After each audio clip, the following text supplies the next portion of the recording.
Hello everyone, welcome to What If Deku Was in Coma and Fell in Love with Momo Yaoyorozu movie.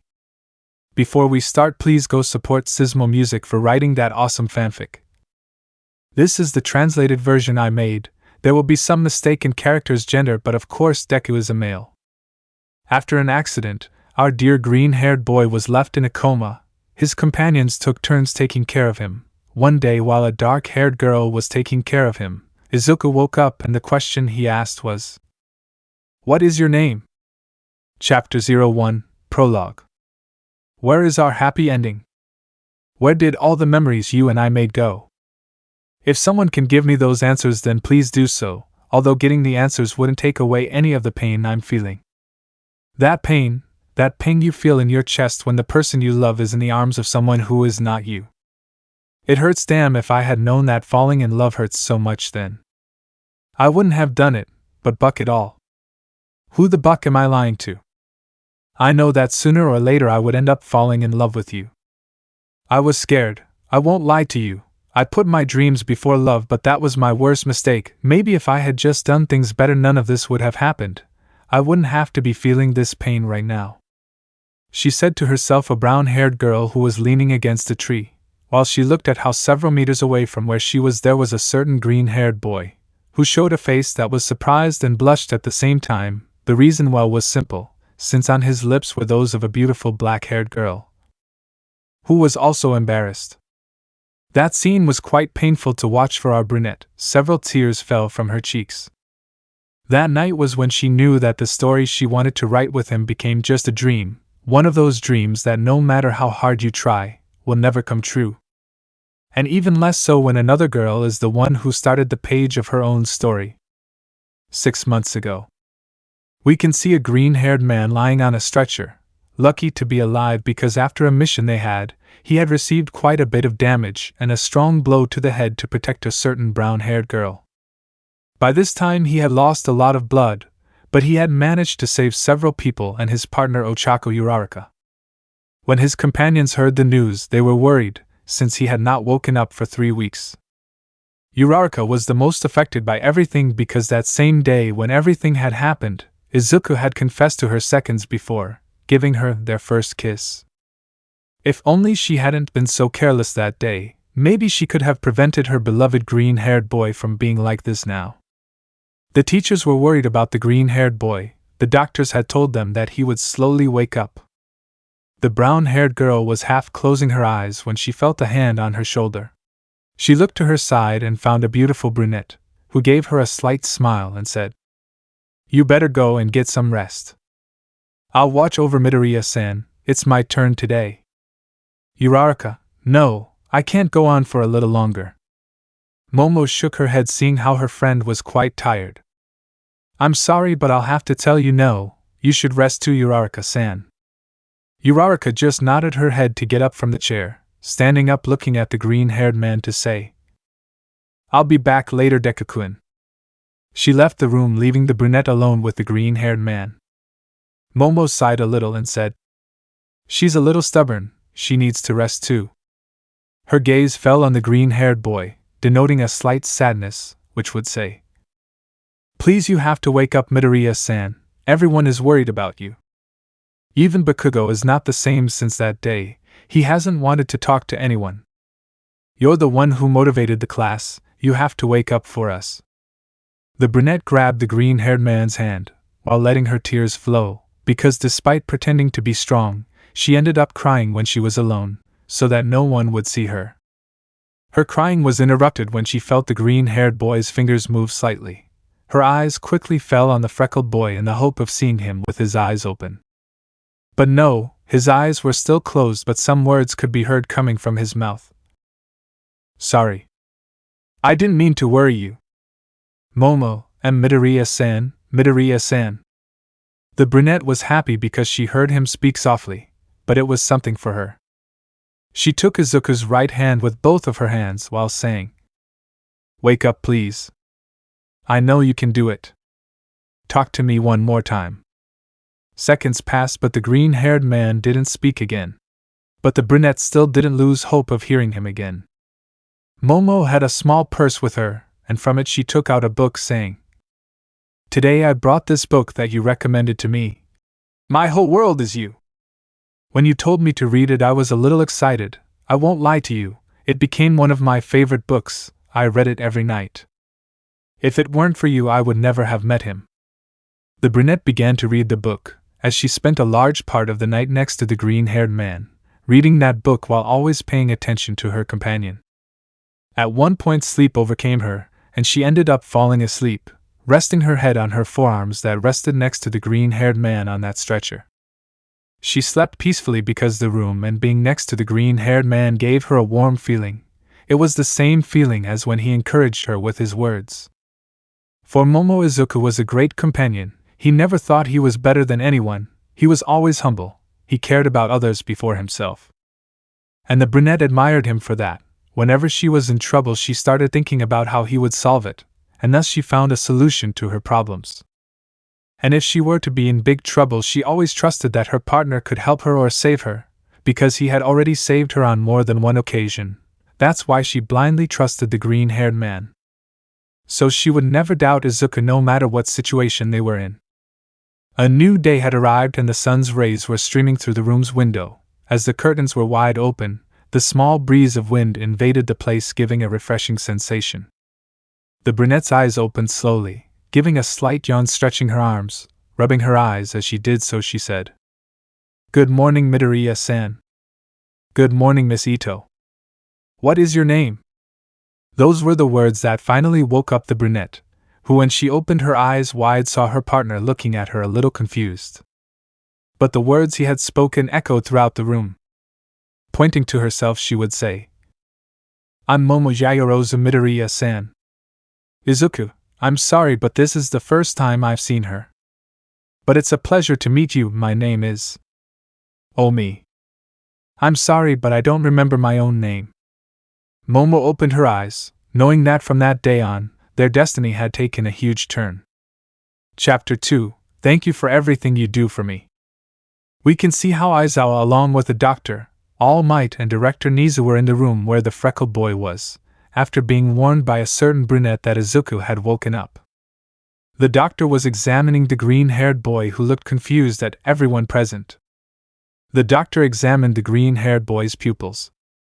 In the examinations we performed on his head, we found nothing out of the ordinary in the area of his brain.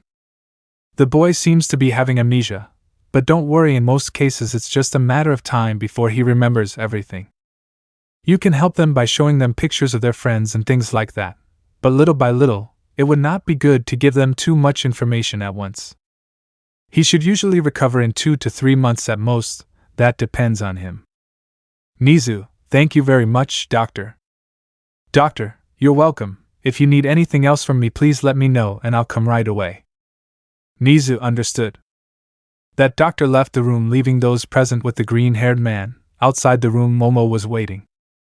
Well, they hadn't yet notified the rest of the class, by order of Director Nizu, since they first wanted to take a closer look at the green-haired boy's situation. All Might approached Izuku, dictating, "Young Midoriya, do you at least remember me?" Izuku put his hand on his chin, staring at the blonde to say, "I don't feel it. No matter how hard I try to remember, I don't know who you are, sir." Nizu and Aizawa could see how from one second to the next All Might had a depressive aura. All Might, I see. Aizawa, what are we going to do with the director? In his condition, he won't even be able to return to classes with the others. Nizu, I know. It would be best if we told his classmates about this, and once he comes to, he can summarize his classes. Aizawa understood. Izuku, excuse me, the girl who was taking care of me this morning. Where is it? I just couldn't thank her. Maybe I don't remember her, but she took the time to take care of me. Nizu, Miss Yaoyorozu is waiting for us outside. But first, young Midoriya. Izuku, Midoriya? Nizu, his name is Izuku Midoriya. Izuku, I understand. Let it go. Nizu, first you better get dressed, we brought your clothes here. Izuku nodded his head. After 10 minutes they left that room. The green-haired man, seeing the brunette, smiled slightly and said, "Miss, I'm sorry I don't remember you, but I wanted to thank you for taking care of me.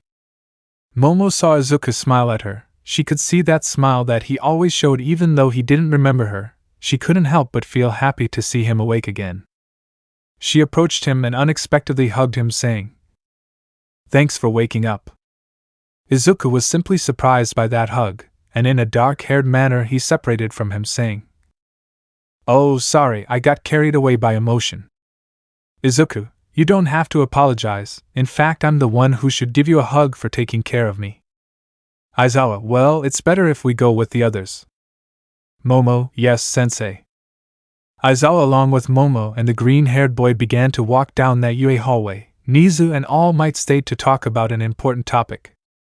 While in the dormitories of Class 2A, some were having breakfast. Our brunette was drinking a cup of hot chocolate, since it was winter.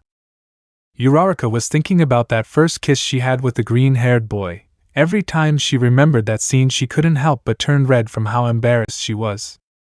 In a low voice he would say, "I want you to wake up, Deku-kun, so I can kiss you again," he said while looking at his reflection in the cup of chocolate. At that, the voice of his teacher at the front door caught the attention of those in the living room. When they turned around, they couldn't help but feel happy to see their partner again. "Kirishima, Midoriya bro." Izuku didn't really know who was there, but his eyes opened slightly when he felt a certain brunette clinging to him in a hug, while her eyes were with some tears. "You finally woke up. I was really worried about you, Izuku-kun." She felt how the green-haired man separated her from him, to say, "I'm sorry, miss, but I don't know who you are, or who you all are." Those words left a silence in the room. "Aizawa, Midoriya has amnesia, therefore he doesn't remember who you are. In other words, his memory is now blank. He will regain his memories over time, so don't feel bad if he doesn't remember them completely. He doesn't even remember All Might." Everyone else thought, "It's really serious. Uraraka, why you really don't remember me? Why you've got to be a joke, right?" she said as she saw how the green-haired man's eyes looked at her as if they didn't know her, as if they were nothing. Mina hugged the brown-haired girl, saying, "Don't worry, we just have to wait for him to regain his memory, and he will remember you. Aizawa, try not to give him too much information at once, that could be worse for him." According to the estimated time the doctor gave us, he said that within 2 to 3 months Midoriya could return to normal. Until then, it will be a matter of waiting, and helping him little by little to remember, whether with photos and such things. The rest of the class agreed, still worried about their classmates. "Aizawa, Yaoyorozu, please accompany Midoriya to his room." The brunette nodded her head to look at the green-haired man and with a slight smile said, "Please follow me, Midoriya-san." Izuku nodded his head to follow the brunette. Uraraka simply watched the freckled boy walk away from her, several tears falling from her cheeks. The couple reached the green-haired man's room, and he opened the door, revealing the interior. Izuku slightly opened his eyes as he entered into it, feeling great nostalgia. Momo noticed this and approached him, touching his shoulder and asking, "Are you okay?" Izuku, "Yeah, it's just that this whole place makes me feel so nostalgic, but to me it feels like it's a new place." The brunette approached one of All Might's action figures, taking it with her hands, to turn to look at the freckled man and say, "You are a big fan of the #1 hero All Might." The brunette let out a small laugh. Izuku simply looked at her and blushed a little. "Momo, is something wrong?" he asked with a calm and tender look. Izuku, and nothing." The brunette could notice his slight nervousness, so she smiled a little, because that was a unique facet of the green-haired boy. He always got nervous when talking to a girl. "Momo, I'll let you rest for a while. You must be a little hungry. I'll go prepare something for you to eat." She left the action figure in her place and walked to the door of the room, and was about to leave when the green-haired man's voice stopped her.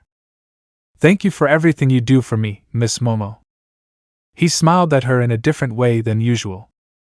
The brunette blushed slightly upon seeing him for the simple reason that he called her by her first name, and he was the first boy to call her that.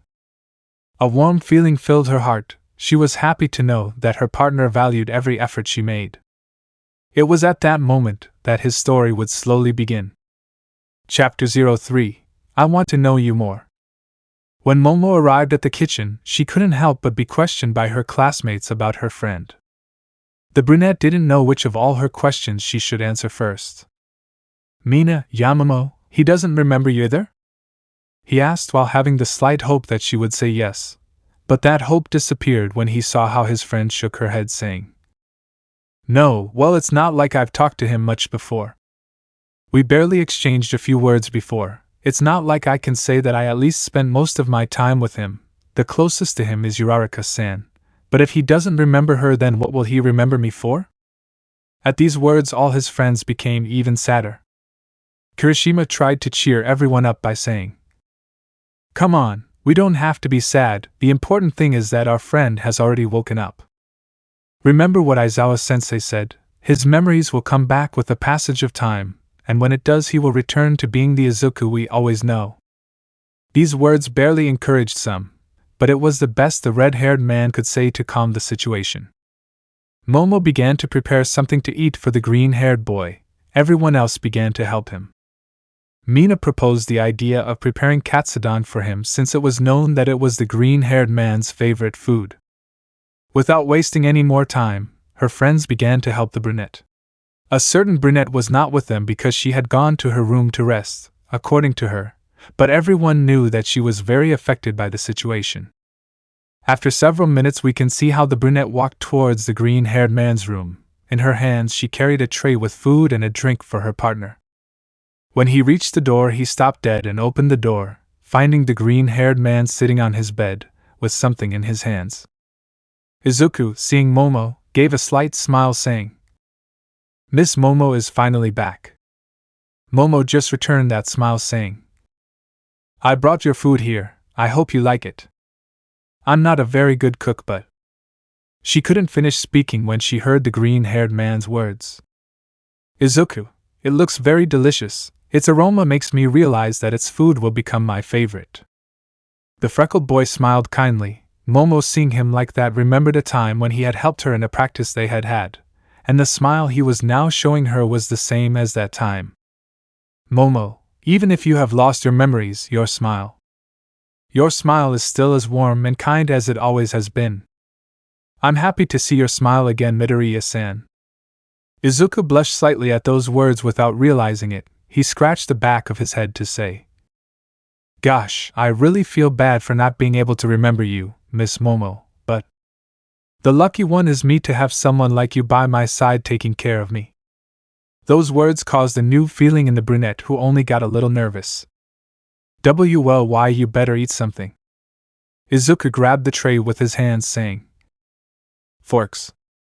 Itadakimasu," he said with his hands together, and then took a bite of the food the brunette had prepared for him. "I love it." These were the words he said as he tasted the flavor of his food. Momo was happy to hear that he liked the food. "Izuku, you are very good at cooking, Miss Momo." "Momo, it's not that bad, anyway. The other boys helped me prepare the food." Izuku just looked at her carefully to say, "Well, I like it a lot." Momo could see how Izuku extended his hand. In his hands he had the chopsticks with some food. "Momo, what are you doing, Midoriya-san?" she asked, a little embarrassed. "Izuku, well, I want you to eat with me. You took good care of me this time, so I at least want you to eat a little. You must be hungry too." "Momo, and I don't." She could see how Izuku smiled at her, waiting for her to open her mouth to taste his mouth. The brunette's cheeks were a pink tint, because she knew that couples were the ones who usually did that kind of thing, but the fact that her partner wanted to feed her was something that made her quite sad. But she couldn't help but think that he really did look cute when he looked at her like that, and for Momo it was the first time something like that had happened to her.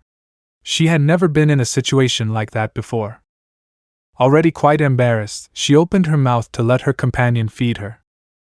"Izuku, you saw that he was hungry," I would say with a slight smile. Momo only covered her face so that he wouldn't see her. And so she ate next to the green-haired man, quite embarrassed to let him feed her. Momo saw that there was a photo album next to Izuku.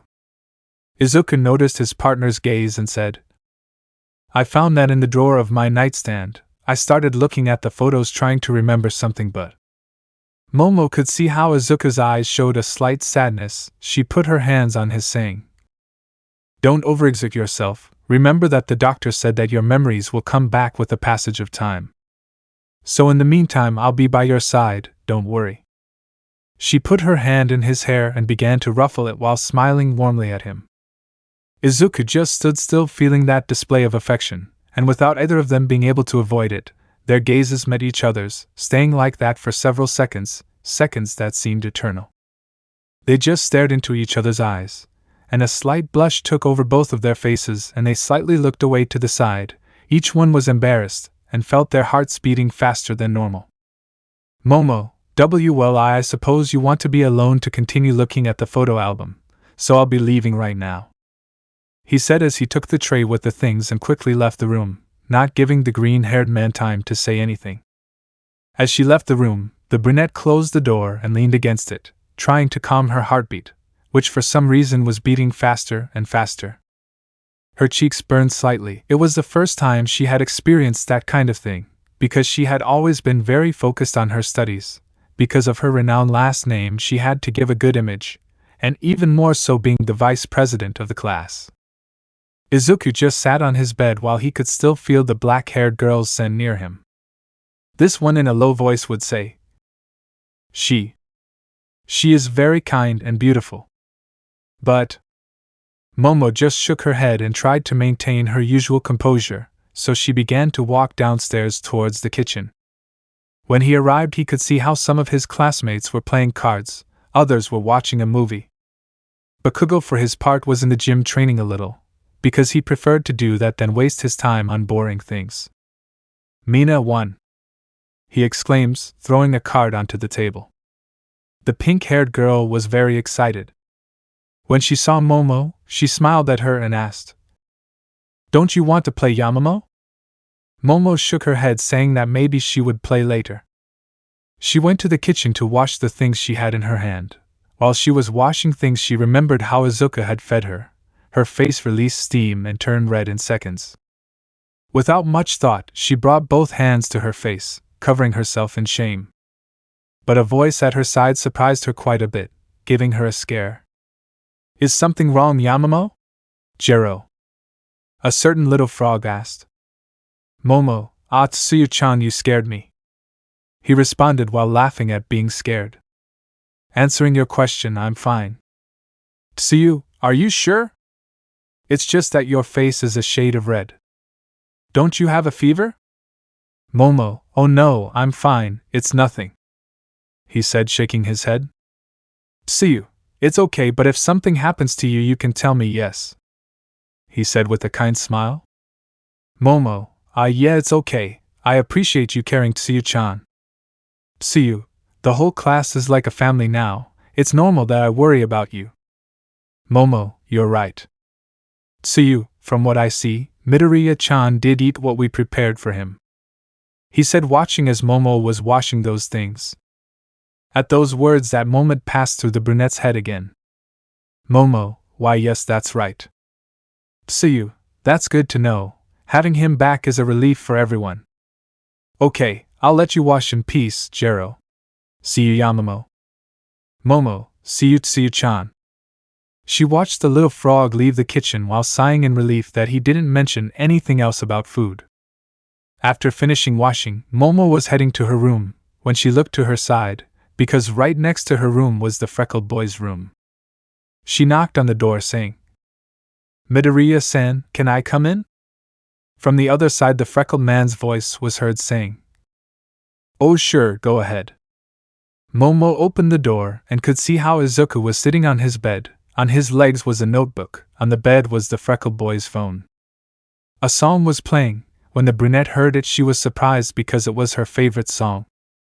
When I saw you, I felt something strange inside. A mixture of fear and madness. And your gaze made me swear that if I lose you, I will have lost the greatest fortune. The lyrics of the song continued until Momo said, When I saw you, I had a good feeling. One of those that comes once in a lifetime. Izuku, I want to have you, and even if it's just for a moment, and if you let me, maybe every day. Momo, I didn't know you liked that song, it's my favorite. Izuku, well, it's on my favorite songs list, well, that's how it is on my phone. He said to show him. Momo grabbed the phone and was surprised to see that most of the songs on that list were the ones she liked. The brunette sat next to him, while she began to sing the lyrics of the song. Izuku just listened to her, noticing how beautifully she sang. Momo was not someone who liked to sing in front of another person, but just for that time she didn't mind singing. Somehow it felt good if only he listened to her. When the song ended, the brunette stopped singing and saw her partner looking at her as if surprised. Momo, I'm sorry I got carried away.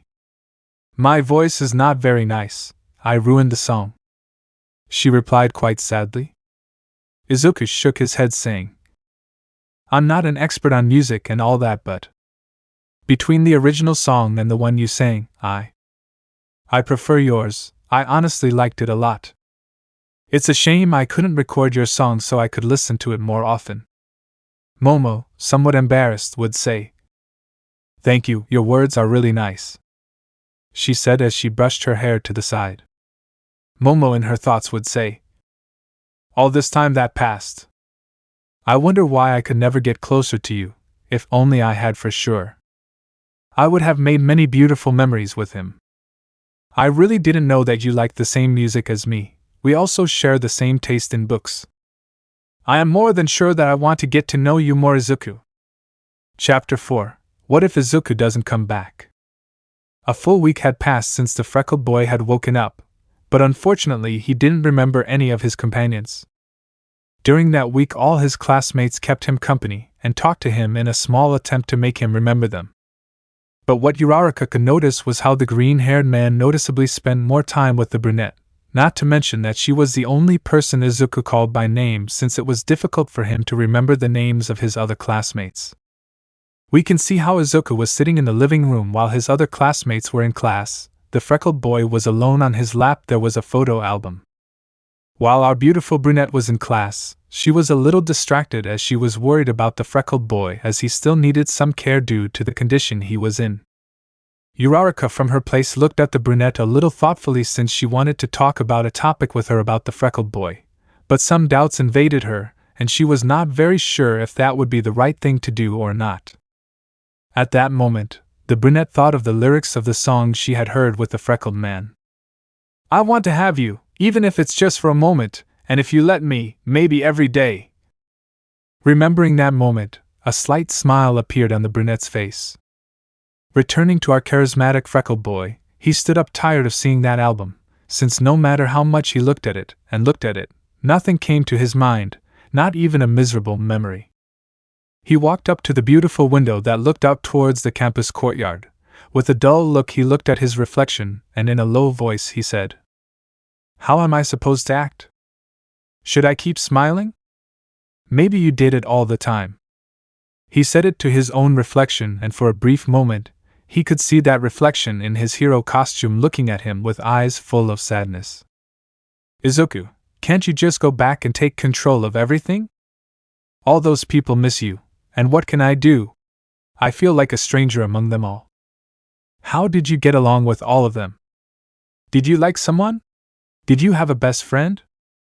I hate this, my mind is empty, I feel dull. At that the door to the room opened, revealing a beautiful head of light blue hair peeking out. Izuku turned his gaze towards that girl who, upon seeing him, covered her mouth and her eyes crystallized. That light blue-haired girl got carried away by emotion, and in an unexpected action she hugged him tightly while crying her eyes out, saying, Why, I was so worried about you, sniff sniff. I thought you weren't going to wake up anymore, and I was very scared. The light blue-haired girl cried for a couple of minutes while she hugged him so lovingly, showing that she had really been worried about him. Izuku wanted to separate from the first moment, but when he heard her crying he simply couldn't do it, so he just let her hug him without saying anything, since he knew that she was worried about the Izuku from before, since the new Izuku was totally different. At one point Nijire could hear the voice of the green-haired man, who said to her, I'm sorry, miss, but I don't know who you are. I don't remember her at all. Nijire could feel his arms slowly separating her from his embrace. The light blue-haired girl put on a sad look, saying, "So what Aizawa-sensei told me is true? You don't remember anything about your life, not even any of us?" Izuku simply looked back at the window and in a low voice said, "Very sorry. I'm really sorry." Nijire could see how Izuku clenched his fists in frustration as he said, "Everyone hopes that the Izuku from before returns. When I see their looks, I feel so sorry for them because they expect to see their old friend, but instead they see another person who doesn't even know them. And if the other Izuku doesn't come back, what should I tell them? How should I act?" He asked, looking at the light blue-haired girl who only approached him to give him another hug, and with a sweet and calm voice she answered, "And if the other Izuku doesn't come back, then I would like to meet this new Izuku and be able to be his friend from scratch. That is, of course, if you let me. No one is going to judge you for what you decide to do next." The light blue-haired girl could feel how the freckled boy clung tighter to the hug while a faint, "thank you," could be heard. Nijire could only smile slightly as she hugged her partner and friend, as she knew he needed a comforting hug. Without them realizing it, a person had heard their little conversation, and he just walked away from the place quietly so as not to interrupt them. Class 2A was preparing to practice in the gym, so everyone started leaving the dining room to put on their sports suits. When the brunette was about to leave, Uraraka stopped her, asking if they could talk alone for a moment. Momo accepted her partner's request, and they stayed for a couple of minutes in the living room to talk alone. "Momo, what do you want to talk about, Uraraka-san?" the brunette asked kindly. Uraraka was serious from the beginning, so she asked, "You do know that I like Izuku-kun, right?" The brunette, somewhat confused by that question, nodded to her head, since she did not understand the reason for that question. "Momo, well, it's known that you like Midoriya-san, all the girls know it." Uraraka, "Well, you see, before Izuku-kun had that accident and lost his memory, he confessed his feelings for me. That day I let myself be carried away by my feelings, and that was when we had our first kiss." Momo opened her eyes slightly at those words. Uraraka, "But I couldn't tell him that I also love him very much, since afterwards we had to do that mission, and well, everything ended like now. I too. I'm afraid that he won't remember me and that he'll forget about us, sniff sniff." The brown-haired girl had started to cry. Momo took a handkerchief out of her pocket and gave it to her friend to wipe away her tears. "Uraraka, that's why I wanted to ask you if you could let me spend more time with him. It's just that he spends more time with you, and it hurts me a lot that you don't remember me." The brunette took her friend's hands and with a slight smile calmed her down, saying, "Please don't cry. I'm sure Midoriya-san will recover his memories and then they can be together, you'll see." "Uraraka, do you really think so?" she asked as she wiped away her tears. The brunette hugged her, saying, "I'm sure it will be." Uraraka returned the hug without knowing that her partner had a somewhat sad look. Chapter 5. I Don't Want to Be Selfish. "Jairu, hey girl, are you listening to me?" Yamamo. Momo came back to herself, looking at her purple-haired companion who looked at her a little worried. "Momo, forgive me, Jairu was lost in my thoughts." "What's happening?" "Jairu, yes, I already noticed that you were lost in your thoughts, girl. Is something wrong?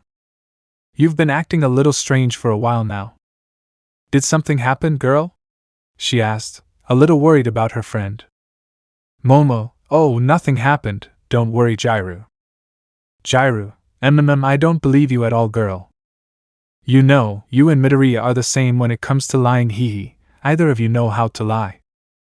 I think they are made for each other, hee." Momo put on a somewhat sad look upon hearing the freckled boy's name. Practice continued as normal for everyone. Momo did everything she could to stay focused at all times. Now the girls were running around the academy in their sports outfits. The boys were further ahead than them, since for them every activity was a competitive event. The brunette stopped under the shade of a tree to rest, and the brown-haired girl's words echoed through her mind over and over again. "He confessed his feelings for me. That day I let myself be carried away by my feelings. That's when we had our first kiss." "Momo, Her first kiss. Midoriya-san loved her? The brunette shook her head, trying not to think about it, but it had been difficult to do so once Uraraka told her. Certainly Momo wanted to get to know the freckled boy better, and she couldn't deny that those few days she got to know him better were fun for her. She had discovered that they both had the same taste in various songs. She liked it when he gave her some compliments, like when he told her that her food was delicious. Without a doubt, those words and little facets of him were beginning to please the brunette. He was such an amazing guy that she was wondering why she didn't come over sooner to get to know him better. Maybe I would have had better times with him. Maybe they would have been better friends. Momo was aware that once Izuku regained his memory, he would forget those few moments the two of them had. After that, their life would be as before, simply being classmates, and nothing more. That simple thought began to hurt the brunette, but she couldn't do anything. But she was slowly beginning to hate the idea of him forgetting those moments. But she couldn't do anything against that harsh, raw truth of her reality. The brunette looked at the rest of her companions, especially the brown-haired girl, and took a breath, thus making a decision for the good of her friend. Returning to Izuku, we can see how he was watching a little television with the blue-haired girl. Nijire was telling him about her internships at the Ryukyu agency. Although Izuku did not understand what she was talking about, he was still listening to her without interrupting her. At one point Nijire mentioned the brunette, and it was at that moment that she could see how the freckled man's attention focused more on her. Izuku, Momo-san. Nijire, yes, herself. I plan to ask Yamamoto to join Ryukyu-san's agency. I'm sure Ryukyu-san will be very happy if Yamamoto accepts. Izuku, if Momo-san joins the agency, she won't spend much time at the academy, right? Nijire, well, it's true that agencies take up a lot of your time, but she will spend time at the academy, although not as much as now. Why do you ask? He asked, tilting his head. Izuku, oh no, it's just that. Nijire looked at him closely, and could only give a slight smile, having an idea of what could be happening. You don't want her to leave, do you? That question made the freckled boy open his eyes slightly, and asked himself the following question inside. What do I want? Momo-san, she is. Nijire was about to speak when the freckled man interrupted her, saying, It's not that. Momo-san is a good person. Since I woke up she has been by my side at all times. I like talking to her, I feel comfortable and calm around her. But if Momo-san accepts, I will be happy for her. I can't be selfish and want to always depend on her. Even though I don't have my memories, I know that wanting her only by my side would be selfish. Nijire in her thoughts would say. That last sentence, did it sound like a love confession, or is it just my imagination? The light blue-haired girl just let out a small laugh, saying, I understand, Izu. Leave it to your senpai. I won't tell Yamamoto anything about the agency. I want him to continue staying by your side, taking care of you.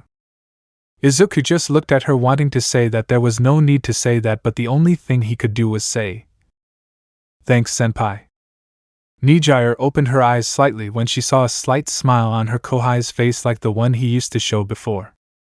She could only give him a hug, at least he had called her senpai, and that was progress for her. Izuku slowly began to reciprocate the hug of that beautiful blue-haired girl. After that little moment, the two continued talking about various things and sometimes laughed at what they were talking about. Without realizing it, those two had spent the whole afternoon talking, and before they knew it, they saw the rest of the class come in through the door.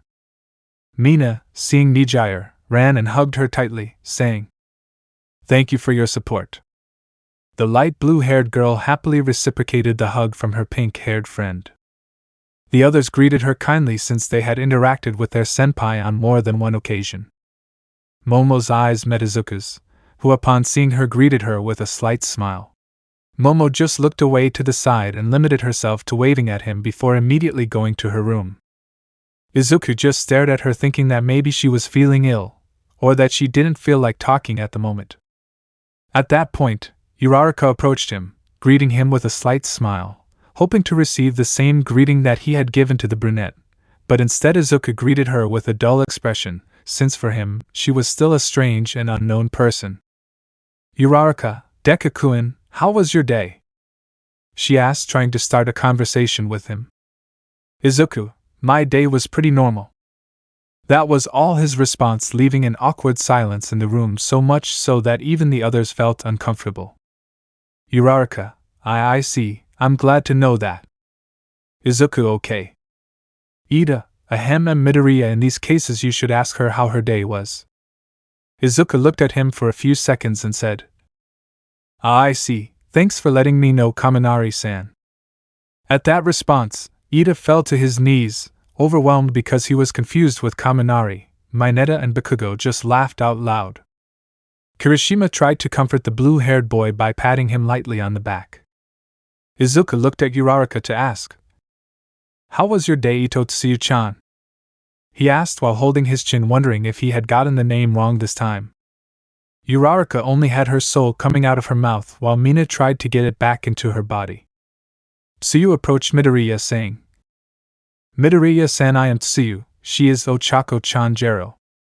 The little frog responded, pointing at the brown-haired girl, who reacted to the little frog's help. Izuku, I see, sorry I was wrong. Tsuyu, by the way, my day was very nice and entertaining, Jero, thanks for asking, she replied with a smile. Izuku, I'm so happy for you, Tsuyu-chan. So then, Ochako-san. Uraraka, I'm Deku-kun. There was a gleam of excitement in Uraraka's eyes. Izuku, how was your day? Uraraka, it was quite entertaining and fun, Deku-kun. Do you want me to tell you more? Izuku, no, with what you told me I'm fine. The important thing is that you are okay.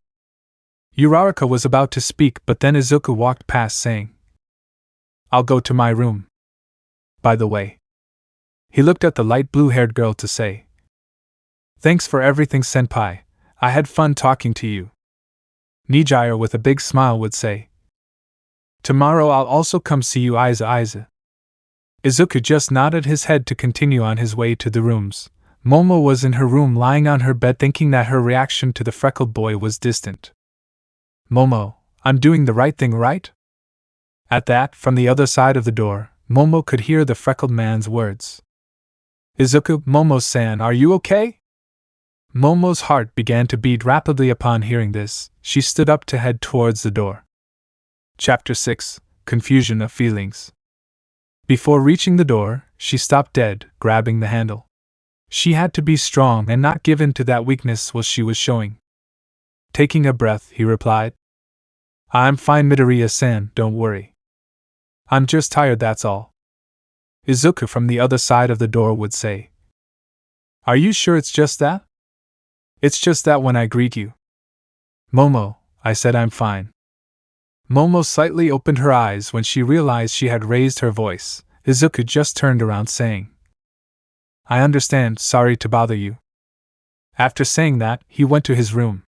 Momo quickly came out to apologize for yelling at him, but when she came out, she didn't see him anymore. The brunette only leaned against the wall to say, Well done, Momo, you are a fool. Izuku, being in his room, looked at himself in the mirror to say, Did I do something wrong? Everything would be better if you came back once and for all. The freckled boy just lay down on his bed, staring at the ceiling of his room. From one second to the next, his gaze fell on a small notebook that was sticking out of his nightstand. Izuku, quite curious, took it in his hands and opened it, finding several notes that Izuku had made before. There was a lot of information about all his classmates, such as their tastes, movie preferences, games, etc. The freckled boy looked at this for a couple of seconds before stopping on the page that said, Yaoyorozu-san. Izuku began to read everything carefully, and after several minutes he stood up and left his room, heading to the living room. Upon arriving, he met some of his companions. He looked for the most muscular of all. Upon finding him, he walked up to him, saying, Could you help me with something, Sato-san? The others were shocked, as Izuku wasn't wrong this time. Sato would say with great enthusiasm, Of course, Midoriya. 5 minutes later. We can see how Sato and Izuku were covered in flour, waiting for what they had prepared to come out. Sato, I was definitely quite surprised that you asked me something like this, Midoriya-san, and even more so if it's for Yaoyorozu-san. Izuku, well, it's just that I saw her feeling a little bad while ago, so I thought that something sweet might cheer her up. He showed him his notebook, saying, Izuku from before wrote a lot of things about you here, and well, I read what he had written about Momo. Sato, I see, that certainly sounds like typical Midoriya. I'm sure he'll be very happy about this. Izuku just nodded his head, and after a few minutes a delicious and rich strawberry cake with chocolate syrup was ready. Izuku, it's ready. Sato, well done, it turned out very well, Midoriya. Izuku, thanks Sato-san for helping me just now.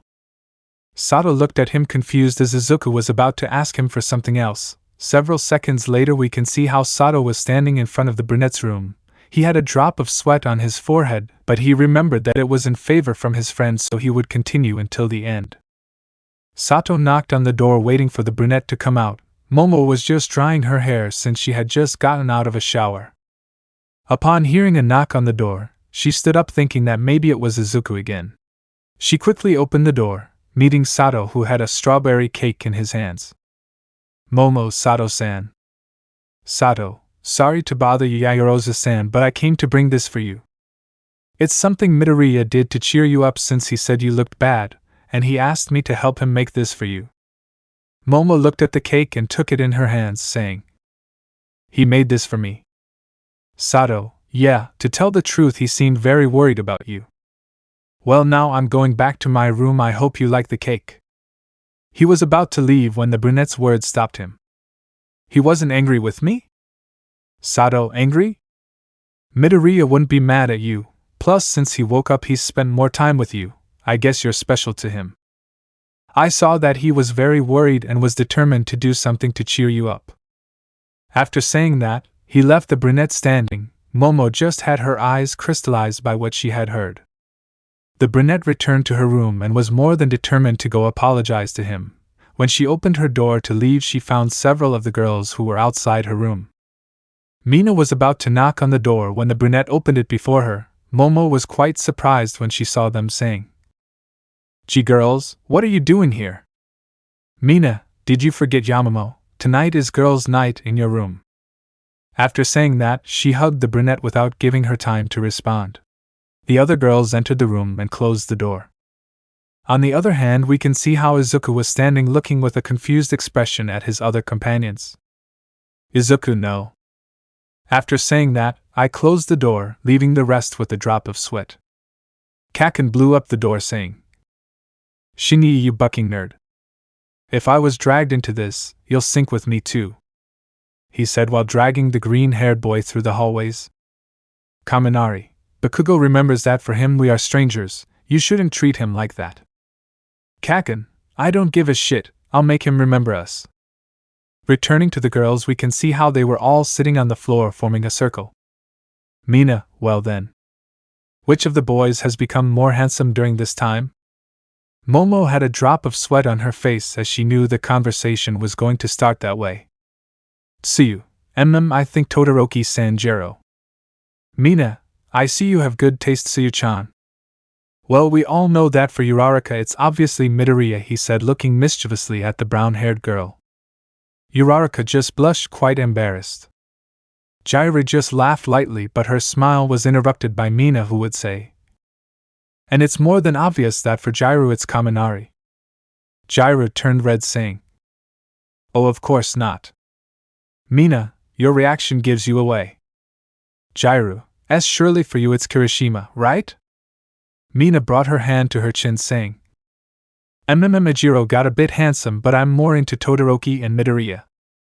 This word earned him a sharp look from Ochako. Mina, jest Ochako-chan, he Midoriya is yours, he.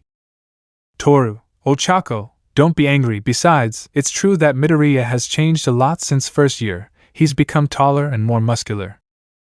Mina, you see Ochako-chan. Tsuyu, Yamamoto, what do you think, Jero?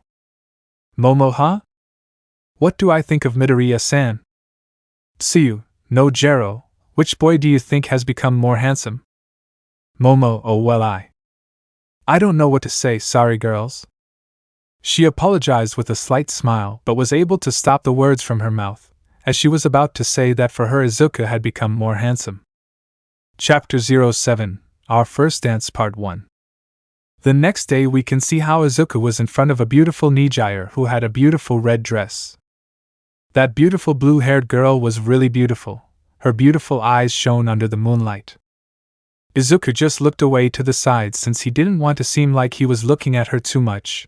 Midoriya noticed how there was a small tint of red on the freckled boy's cheeks. Midoriya, Aiza, what's wrong? Izuku, senpai, you look very beautiful. I don't want to look at you much because... Midoriya took a few seconds and slowly her face blushed at her friend's compliment. Midoriya could only smile happily saying, "Thank you very much, Aizu." Izuku, seeing that smile, just smiled slightly since that light blue hair apart from the ebony hair was earning a special place in his life. Perhaps for the other Izuku they had a special value, but for this new Izuku they were becoming special with their actions. Izuku was wearing a very elegant black suit that highlighted what certain girls had said the night before. Yes, they highlighted his attractiveness. Midoriya extended her hand saying, "So my dance partner wants to come with me to enter this event and dance a piece with me?" Izuku just gently grabbed the light blue-haired girl's hand saying, "It will all be an honor for my senpai Hato." Midoriya, same here. They both entered a beautiful room where there were several people gathered who, upon seeing them enter, couldn't help but look at them, since for them it had been a long time since they had seen the hero Deku. Both had entered just as the event dance was about to begin. Tamaki and Mirio looked at them quite surprised since they didn't know that Midoriya would attend said dance with the green-haired boy. They both walked to the center of the dance floor, and when the melody started they began to dance. Several hours ago. We can see how Izuku was sitting in the living room and in front of him was Kaken who was looking at him seriously. "Kaken, for the 11th time, what's my name, you damn nerd?" Izuku just sighed quite annoyed, and in his chibi version he would say, "Minutes." Several veins appeared on the ashen-haired man's face as he was about to pounce on the freckled boy but was stopped by Kirishima and the others. "Kaken, let me go, I'll kill him." "Now that's it. Kirishima, calm down, Bakugo, please." Denki and Mineta were laughing their heads off. Then the freckled boy stood up and went to his room. Lying on his bed he could see how his phone began to vibrate. Izuku took his phone and could see that it was an incoming call from his senpai. He answered saying, "How come I succeeded?" The freckled boy listened attentively to what the light blue-haired girl was saying, and after a few minutes he would say, "Are you sure you want it to be me?" Midoriya, yes, of course. Go if you want, of course. Izuku, okay. Although everyone will be a stranger to me, I will gladly accompany you. Midoriya, thank you very much, Kohai, you don't know how much you made my day. Izuku, please don't thank me, senpai. They talked on the phone for a while longer, and then the blue-haired girl hung up. Izuku, I guess getting out of this place for a while isn't that bad at all. He closed his eyes in an attempt to sleep, as it had undoubtedly been a very emotionally exhausting day for him. The next day we can see how Aizawa had a raised eyebrow as he looked at Midoriya, who was begging him for favor. Namiri was next to Aizawa and she looked at him saying, "Come on, don't be so mean, Eraser, let her do this." Aizawa, let me go over your request. You want me to let Midoriya go out for a day with you knowing how his memory is? Midoriya in her chibi version would say, basically yes. Aizawa, me either. Midoriya is not fully recovered, we don't know how he will react to people he doesn't know. I don't want to risk it.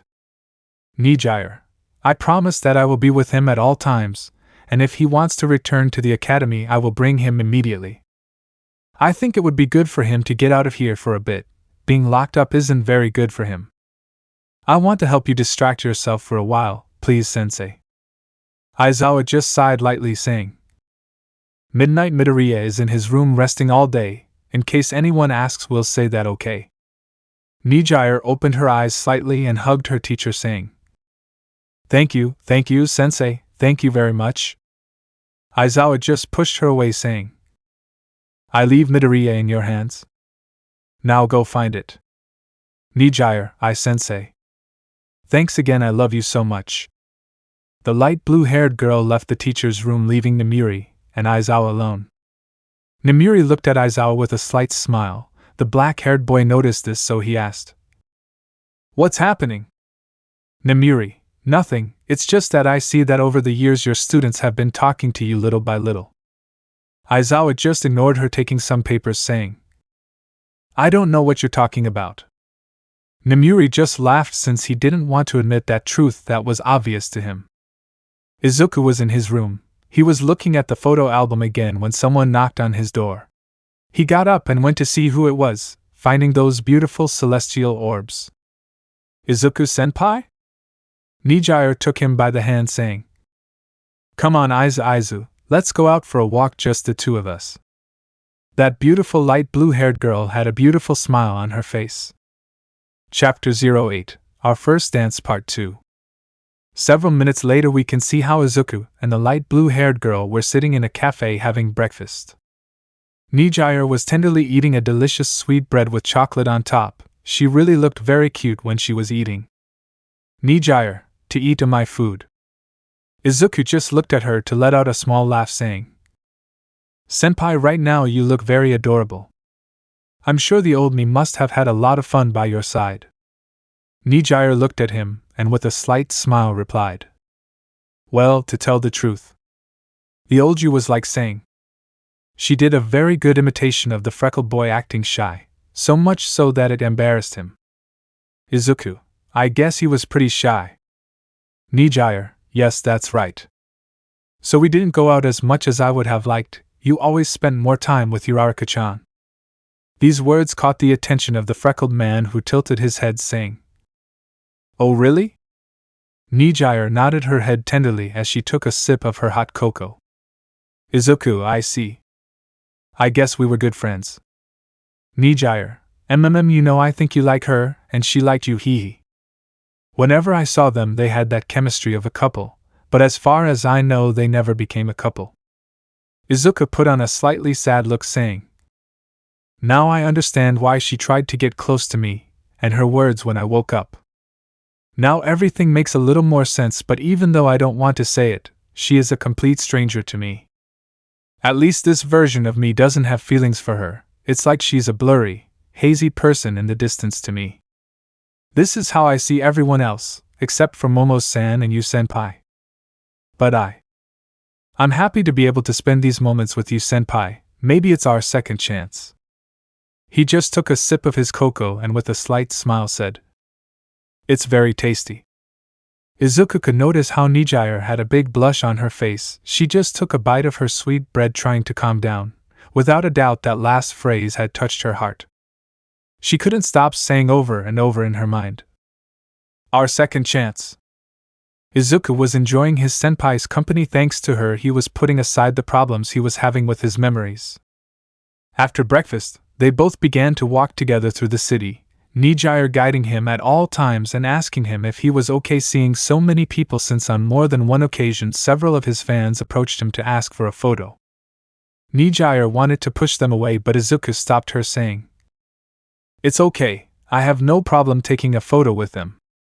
After all, they are not to blame for my current situation. The least I can do is try to act as usual so as not to worry them." The freckled boy took the photos with the girls while Nijire looked at him. She could tell that even with his memory loss, his kind and charismatic personality was still a part of him. That simple fact calmed her down a little, since that was one of the many things she liked about her kohai. While at the academy, we can see how Momo headed to the freckled boy's room after having breakfast, since she couldn't apologize to him the night before. If she hadn't been interrupted by the girls, she was sure she would have been with him. Momo, upon arriving at the freckled boy's room, found her teacher Midnight, who was sitting outside the freckled boy's room. Certainly the brunette was surprised to see her there, and somewhat confused asked her the reason why she was outside the freckled boy's room. Midnight, good morning, Yamamoto. You see, Midoriya isn't feeling very well and I'm guarding so that they don't bother him and let him rest peacefully. It was an order from Eraser. Momo, I see, I understand, so I can't go see him even for a minute. I need to talk to him. Midnight shook her head, saying, "I'm sorry, dear, but I can't let anyone in. But I'll let you know once he wakes up so you can talk to him." "What do you think?" he asked with a slight smile. Momo nodded her head, saying, "If it's okay, sensei. I'll be waiting then." After saying that, the brunette turned around and went to the living room. When she arrived, she could see how the rest of the girls were having breakfast. Uraraka, good morning Yaoyorozu-san. I see you got up before us. Momo, yeah, let's just say I had some things to do, she replied with a slight smile. Mina, Yamamo is very diligent even on remaining days. Toru, by the way, I heard that yesterday Midoriya said Mineta to Bakugo, and the Third World War almost started. Jairu, how do you know that? Toru, Kaminari told me about it last night via text. Jairu, I see, Bakugo surely wanted to kill Midoriya-san, he said while laughing. Tsuyu, it must be hard for Midoriya-kun not to remember anything about his life. Jero. Mina, now that I think about it, the only one he doesn't confuse with anyone else is. All the other girls looked at Momo, who didn't understand why they were looking at her like that. Mina, with a somewhat mischievous look, would say, It seems that for Midoriya you are special, Yamamo. Momo, Edby, but what things you say, Mina. Of course it isn't. Uraraka, come on Mina, don't you see how uncomfortable you make Yamamo with your jokes? Mina, sorry Yamamo, I was just joking. The pink-haired girl could see a slight blush on Momo's cheeks, something that caught her attention since she had never seen that kind of reaction in her friend. Mina would say in her thoughts, It can't be Yamamo, don't tell me that you. Returning to our partner, we can see Nijire standing outside a counter. Nijire was with a slight smile waiting for the freckled man to come out. After a few seconds he came out in a very elegant black suit. Nijire approached him and straightened his tie, saying, Wow, my kohai certainly looks very, very handsome. Then we will take this suit. Izuku, a little embarrassed, would say, Senpai, this is not any. Nijire, we're going to dance, and I've always wanted to go shopping with my kohai. The other girls who attended the place looked at Izuku since that suit stuck to his body, highlighting the worked body of every teenager. And so the hours passed until that dance arrived. They spent the whole day together visiting various places and walking around. Then they went to the brunette's apartment where each one took a shower to change clothes and attend that event. At the moment, Izuku lightly spun the light blue-haired girl as they danced, being the center of everyone's attention, their eyes fixed on each other's as they gave each other a slight smile as they held hands and enjoyed the evening. Beautiful lights were displayed on the ceiling of the place, making it look as if they were under a beautiful starry sky, leaving several dark areas to simulate the small lights as if they were stars in the sky. It was certainly a visual spectacle to behold and fit in with the warm moment that was taking place on the dance floor. Nijire, while dancing, began to remember all those moments she had made with her kohai since her first year. Although they were few, but adding to the memories she made that day with him, she undoubtedly wanted that moment to last forever. She had never felt like this before. The sensation was so beautiful that she could feel so many things in her chest, as if an electric current ran through her without leaving any corner empty. Nijire in her thoughts would say, I don't want you to change, I love you just the way you are. I will definitely remember our first dance forever. I want to enjoy the second chance that life gave us. I want to keep smiling by your side, Izu. Chapter 09, The Happiness of My Offsprings. We can see how Izuku and Nijire walked together through the streets after that event had ended. The light blue-haired girl walked with her hands behind her back with a beautiful smile on her face. Yes, she was really very happy and glad to have invited the right person. Izuku, for his part, walked in a calm and more relaxed silence since that day he had undoubtedly had a lot of fun with his senpai. He was really longing to go out again another day with that beautiful senpai who was by his side. 1.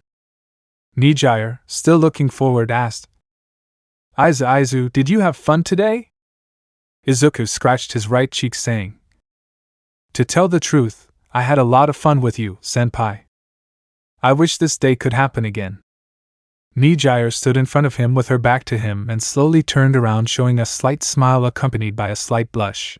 Without stopping to look at him, she leaned forward a little, saying, I also want this day to happen again, Izu. Today was without a doubt the best day of my life. Thank you for making me happy.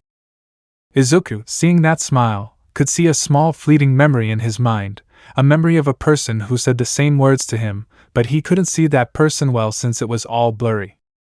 Izuku, huh? Those words, can you repeat them, senpai? Nijire, do you want me to repeat them? She asked, a little embarrassed. Izuku, yes please. Nijire, it's okay, although it's somewhat embarrassing, I'll say them again just for you. Today was without a doubt the best day of my life, thank you for making me happy. Izuku hoped to have that memory again even for one more second, but nothing happened, but the feeling of déjà vu was present. Nijire, why you're happy now, Izu? The light blue-haired girl opened her eyes slightly as she felt the freckled boy's arms wrap around her in a warm hug. Such an action took her by surprise. Nijire could feel the warmth emanating from him.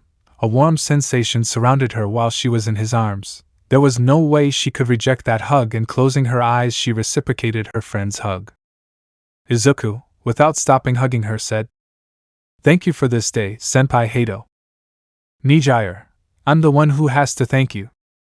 They slowly separated and Nijire gave him a little touch on the nose with her index finger, saying, "Well, I'd better return my kohai to the academy or else the sensei will get angry with me." They both just started laughing at those words and continued on their way in a warm and pleasant silence. While at the academy, a certain brunette was in her room, a little worried since she hadn't seen the freckled boy all day, not to mention that now the one guarding the door to her room was her sensei Aizawa. He told him that Midoriya was still resting since it seemed that his head had started to hurt quite a bit. With that lie they had kept the other boys at bay. Momo wrote a message to the freckled boy hoping he would reply but was unsuccessful. Lying on her bed she remembered when she listened to music with the freckled boy. Without realizing it, a small smile formed on her face. Whatever he did, he was undoubtedly still thinking about his partner, and at the same time his friend, since he understood that she wanted to get closer to him. But for her part, Momo also wanted to stay by his side. She was questioning whether keeping her distance from him would be the right thing to do, and when she thought about it her chest was shaking. Aizawa, standing outside the freckled boy's room, closed his eyes, saying, "This will be the last time I help her." At that point he received a message from the blue-haired girl telling him that they were entering the academy. Aizawa stood up and went to check that no one was in the living room to make the freckled boy enter, and from there he would explain the lie he had told the others. Luckily the boys had gone to a party that the people from Class B were having. Nijire and Izuku entered the living room, meeting Aizawa, who grabbed Nijire's cheeks. He looked at her a little angry, saying, "You brought him 2 hours later than agreed." Nijire just laughed, saying, "I'm sorry, sensei." Aizawa let go of her, looking at Izuku, asking, "Are you okay, Midoriya?" Izuku, "Yes, sensei, don't worry, senpai helped me clear my mind." "Thanks for helping us, sensei." Aizawa turned around, saying, "I told the others that you had a headache, that was the reason why you were in your room all day. So if they ask you, you already know what to answer." "Izuku, if you understand, sensei." Aizawa began to walk away from them, saying, "I'm going to go and rest. By the way, I'm glad you both had fun today. And Hato, that dress definitely looks pretty on you. If you wanted to date Midoriya you should have been more clear." Those words had an effect on the light blue-haired girl, who blushed, smoke coming out of her head. "Nijire, sensei, it wasn't a date, I can explain you see." Aizawa just showed him a slight smile, saying, "Please never change, I want you to continue being my curious and annoying student. I want you to continue smiling like you always have. I want all my children to be happy, and as long as I am alive, I will do anything for you." Izuku and Nijire opened their eyes slightly at those words. Both just quickly walked up to him and hugged him, taking their teachers by surprise. Both of them didn't notice that a person was watching such a scene from the front door, a depressive aura emanating from him. That person walked away from the place while saying over and over again, "Shonen, why do you hug Aizawa-kun and not me? You love him more than me." Tashinori continued walking with his depressive aura. Chapter 10: Confusing Feelings. We can see how Izuku felt a little uncomfortable, feeling a murderous look coming from behind his back. He slightly turned to look at Kaken, who with his look had already sentenced him to death. Izuku just sighed and looked to the side, seeing how Kirishima whispered to him. "Don't worry, Midoriya bro, it will pass. You'll see that he'll forget that you called him Mineta." He said this last thing trying to hold back his laughter. Izuku looked ahead, watching Aizawa writing something on the blackboard. Izuku looked out the window, remembering the dance with his senpai, so a slight smile formed on his face. While in Director Nizu's office, we can see how Toshinori was lying on a sofa. Nizu was sitting in an armchair to the side with a notebook while taking notes. "Toshinori, since that day I have had nightmares, they are all the same. In all of them, young Midoriya hugs Aizawa-kun and tells him that he admires him very much." Nizu could see the blonde's depressive aura and could only say, "It's only a matter of time before young Izuku regains his memory, then he will love and admire you again like he did before. You have to be patient, Toshinori. Everything will return to normal, you'll see." Returning to room 2, our beautiful brunette couldn't stop looking at a certain green-haired man since she still hadn't had the chance to apologize to him. Momo couldn't help but remember the words the pink-haired girl had told her that night. "It seems that for Midoriya you are special, Yamamoto." Those words, every time he remembered them, caused him a little happiness, a feeling that brought warmth to his chest. "Aizawa, well, that concludes today's class. Now everyone heads to the gym. Today you will have classes with Class 2B. Everyone nodded and stood up, packing their things. "Aizawa, Midoriya, this activity is optional for you. Due to your condition, I will understand if you do not want to do it." "Izuku, don't worry, sensei, I'm fine. I'll take that class. I don't like sitting around doing nothing either," Batonite replied seriously with a small, almost imperceptible smile. "Aizawa, I understand." Momo was about to approach the freckled boy, but Uraraka beat her to it. "Uraraka, Deku-kun, how about we go to the gym together?" Izuku looked at the brown-haired girl in silence, remembering his senpai's words. "You know, I think you like her and she liked you, haha. Whenever I saw them they had that chemistry of a couple, but as far as I know they never became a couple." Uraraka noticed how he had been staring at her, so she felt a little embarrassed, saying, "What's wrong, Deku-kun? Don't tell me I have something on my face," he said while touching his face. Izuku tilted his head slightly, saying, "Ochako Uraraka, right?" Uraraka would say quite happily, "Yes, that's me. Izuku, I accept your proposal to go to the gym together." Those words made the brown-haired girl happy. Momo saw them leave the room together. Mina noticed how the brunette had been staring at them. Aizawa simply watched them walk away, wondering how long it would take for him to recover all his memories. It was certainly noticeable that he was doing his best in class. Upon arriving at the gym, they met Class B. Everyone was wearing their tracksuits.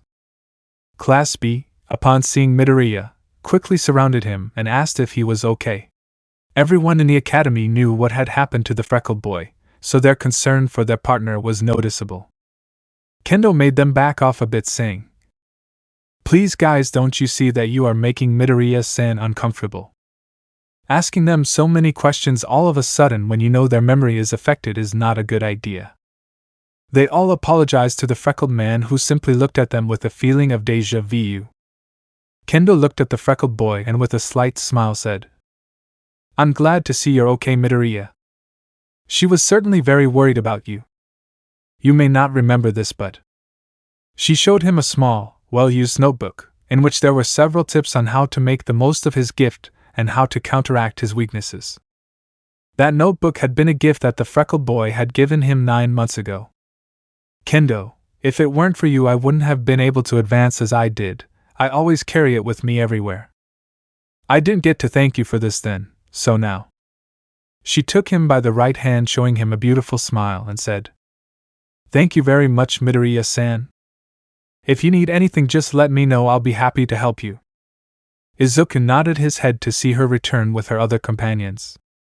"Uraraka, I see that Kendo-san is very grateful to you, Deku-kun. Well, I don't blame her. After all, you were the motivation for many in the academy, too. You are my motivation not to give up." Uraraka had taken both of the freckled boy's hands as she looked into her eyes, a small blush appearing on Uraraka's cheeks. This little scene was seen by everyone as it seemed romantic. Vlad, ahem, I'm sorry to interrupt the beautiful scene, lovebirds, but we better start with the class. By the way, Midoriya, do you feel fit to do physical activities? He asked, looking at the freckled boy. Izuku looked at his hands and closed them slightly, saying, Yes, I will give my best. Vlad gave a slight smile, saying, That's how you talk, Midoriya. Well, let's start with the classes. Pair up in pairs to start. Everyone followed their teacher's order, and thus the couples were formed. Kirishima bumped his fist with Izuku's, saying, Let's give it our best, Midoriya bro. Izuku reciprocated that action by saying, Yes, I say the same. Kirishima bro. Kirishima, I see you remember names better now, I'm glad to see that. Vlad began to explain the exercises they would perform. That practice consisted of reinforcing trust with his team partner, and thus achieving better teamwork. Each pair had to rescue hostages by overcoming various obstacles that were already set up throughout the place. The hostages were first-year students who were willing to help some students so they could get to know their senpais better and get along with them. Vlad, well, since everyone has their partner, let's start practicing.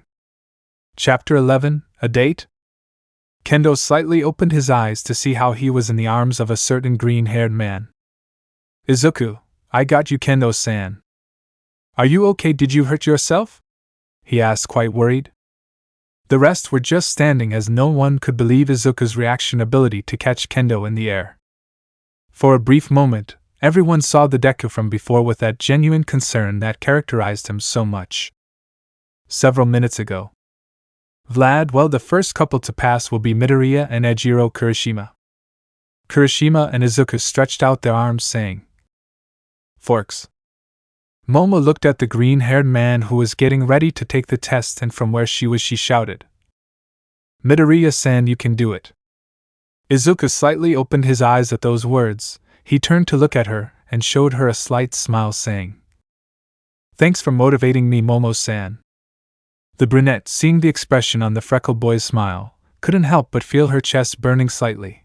Her cheeks slowly began to show a slight pink tint. Several of the boys in Class B would say, Oh, did you see that chemistry between Midoriya and Yaoyorozu? These words worried our little brown-haired girl to a certain extent. Vlad, on your marks, get set, go. After that order, Kirishima and Izuku began to run through the gym. Despite the fact that Izuku had lost much of his memories, he was able to use full call thanks to his body's muscle memory. They quickly spotted the hostages up ahead, but before they could reach the first hostages, they were faced with several robots. Kirishima went into his unbreakable form and Izuku, using his strength, threw him at high speed, managing to destroy several robots in the process. Everyone watched how well they were synchronized. The pair completed the test in 1 minute and 37 seconds, which is a good time to beat. Vlad certainly praised them for the good work and the good coordination they had had. Vlad, Midoriya, how do you feel? Izuku, to tell the truth, I feel very light. My body reacted on its own. Vlad, it was to be expected, that's due to muscle memory. Okay, now let the next couple come forward. Izuku and Kirishima returned to their seats as they talked for a bit. The next couple to pass was Bakugo and Monoma. Vlad in his thoughts would say, I'm going to have a lot of disagreements with these two. Everyone could see from his face that the word hope had long since been erased. And so all the couples began to pass until finally it was the turn of the Kendo and Yui couple. The girls, without wasting any time, began to run to practice.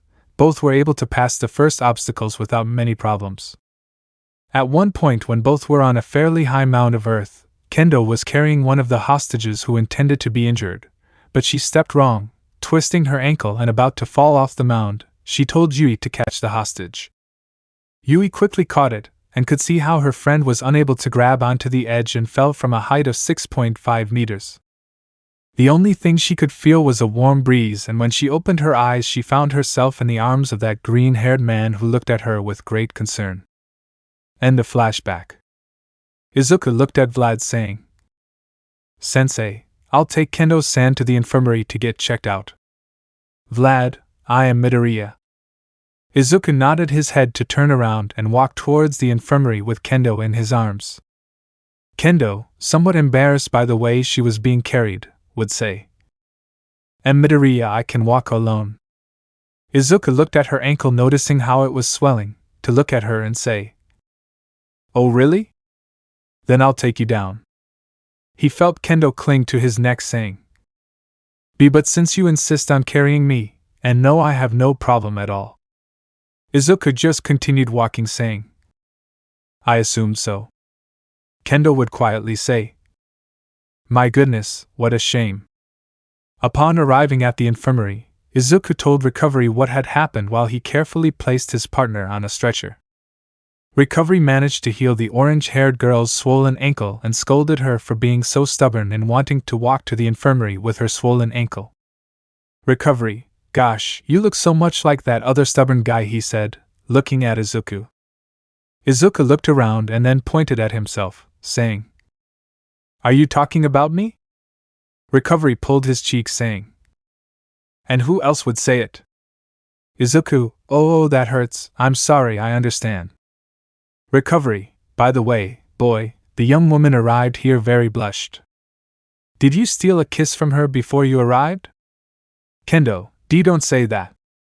Kendo's face was quite red at the old lady's words. Izuku, I didn't do that. Recovery, well, you did well. First you should ask her out and move forward little by little. Now you lovebirds can go. They both left the infirmary in an uncomfortable silence for Kendo. While they walked back, the orange-haired girl would say, "Midoriya, thank you for bringing me to the infirmary." Izuku, I would do it again with any pleasure. Kendo looked at the ground and took a breath, saying, "This Saturday." Izuku, this Saturday?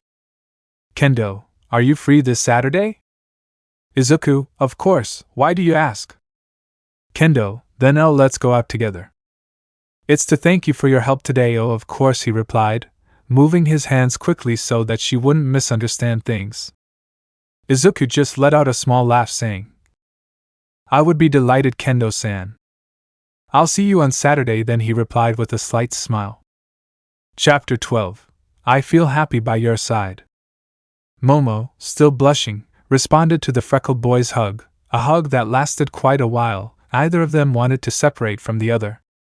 Momo would quietly say, "I feel happy by your side." The brunette said it so low that Izuku wouldn't hear her, but the freckled boy had heard her clearly. He didn't say anything and just held her tighter to him, and in his thoughts he would say, "I also feel happy by your side, Momo." Several minutes ago, both young men had returned to the gym. Izuku just gave Kendo a light tap on the forehead, saying, "If you want to get hurt again so I can carry you to the infirmary, just do it." Kendo in his chibi version hit him tenderly, saying, "Oh, don't talk nonsense, you fool." Everyone else looked at them since it was the first time they saw the orange-haired girl act that way. Izuku just walked away with his class, standing next to Kirishima. "Kirishima, that was great, bro, you acted like a real man with Miss Kendo." Uraraka, standing next to them, would say, "Yes, remove gentleman Midoriya-san." The brown-haired girl had a slight smile that showed no happiness at all. Kirishima, hey, but if you always call him Deku-kun, why the change now? Uraraka, what's wrong with calling him Midoriya-san? She asked again with that smile. Kirishima felt a chill as he said, "Nothing, let's leave it here." Izuku didn't pay attention to what the two of them were talking about since he was lost in his own thoughts. Momo could notice how her partner now had a different aura. Several of her companions were already getting used to her new personality. But one question crossed his mind, and that was, what will happen when he regains all his memories? He would surely forget the few moments they had spent since he had woken up. That was more than true. She couldn't hide the fact that she felt a little scared at the idea. After finishing practice, everyone went back to the locker room to change their clothes, since there were only 5 minutes left until lunchtime. In the men's locker room, we can see how Izuku was talking to Kirishima. "Izuku, by the way, Kirishima bro, can I ask you something?" Kirishima was taking off his sweatshirt, leaving his torso exposed. He looked at his friend, saying, "Of course, bro. As your friend, I'm here to answer any questions you may have." Izuku, do you think that do you think that Yaoyorozu-san misses the old Izuku? Kirishima looked at Izuku, who had a somewhat sad look, so to speak. He put a hand on his shoulder with a slight smile, saying, "You know, I've never seen Yaoyorozu-san as happy as she is now when she's with you. Before, you two spoke little to each other, but now I can tell you without a doubt that she would be very sad if you were no longer there." Izuku, but everyone is waiting for the old Izuku to come back. And if he doesn't come back, they will be disappointed. Kirishima shook his head, saying, "And if he doesn't come back, everyone will be more than happy to start over from scratch with this new Izuku to get to know you better. And I think Yamamoto would be very happy with you. Here between us, I think they have a bit of chemistry in this short time that I saw them together." Izuku just gave a slight smile to say, "Thanks for listening to me, Kirishima bro." "Kirishima, that's what friends are for, right?" he asked with a big smile. "Izuku, you're right." Kirishima, "Besides, this Izuku or the Izuku from before, whoever you are now, that doesn't take away from the fact that you will always be a great friend to me." They both just bumped fists, as a sign of great friendship. While with Kendo, she was being interrogated by her friends, since they had all noticed how blushing she had arrived from the infirmary, and since she had left with a certain freckled man, it was more than evident that something had happened between the two of them. Kendo was not embarrassed out by the kind of questions she was being asked.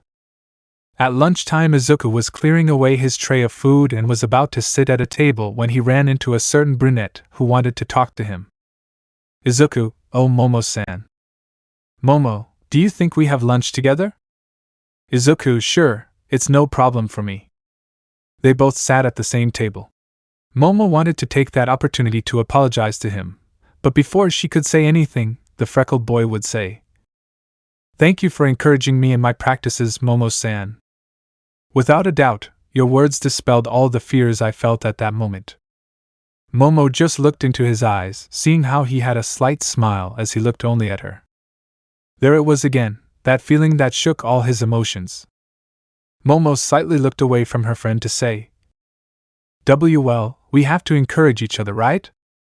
Izuku just looked at her, as he was beginning to like the fact that he could see several facets of his partner. At that, Mina and the other girls sat next to them. "Mina, hey, don't leave us out of the conversation," she said with a slight smile.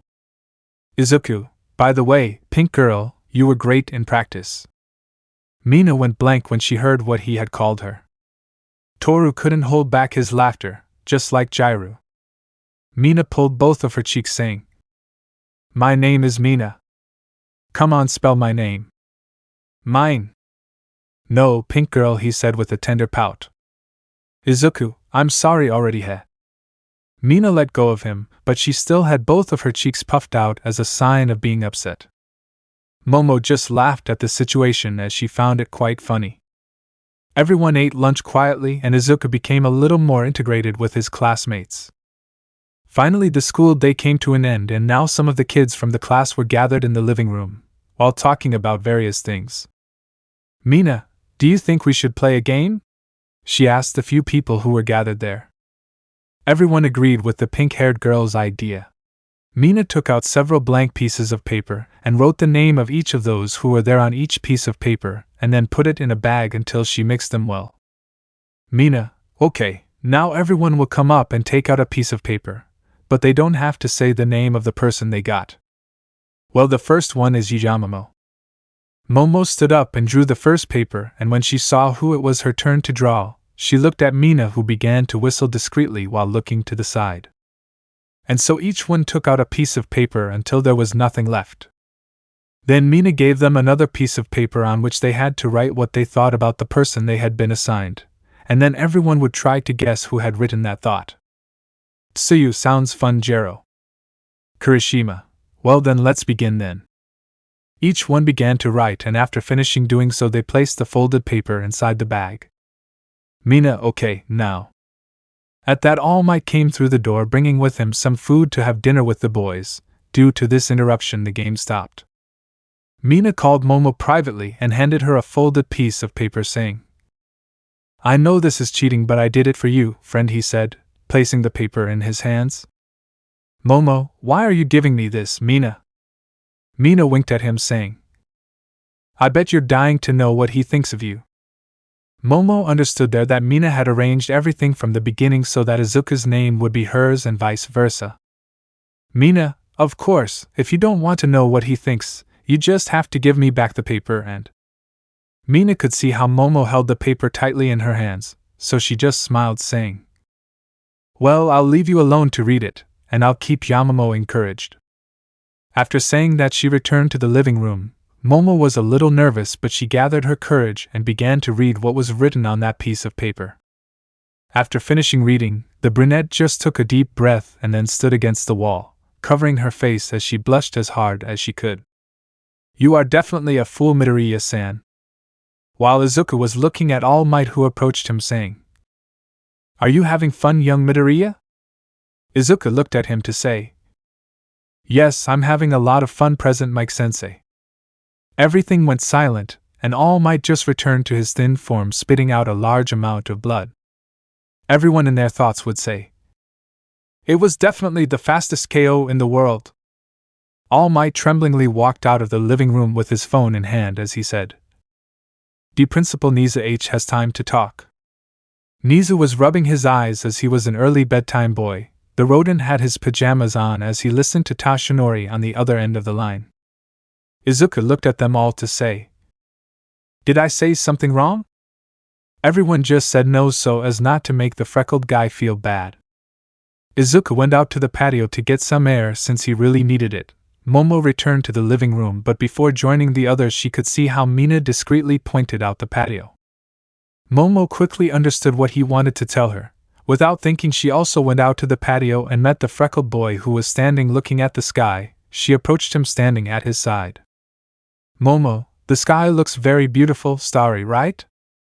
"Izuku, if you're right, it's a beautiful view," he replied, looking at her sideways.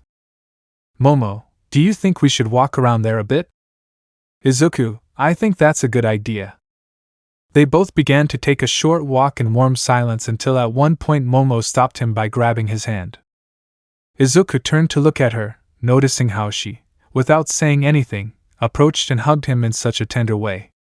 He could feel the warmth emanating from her body, the scent of her perfume mixing with her clothes.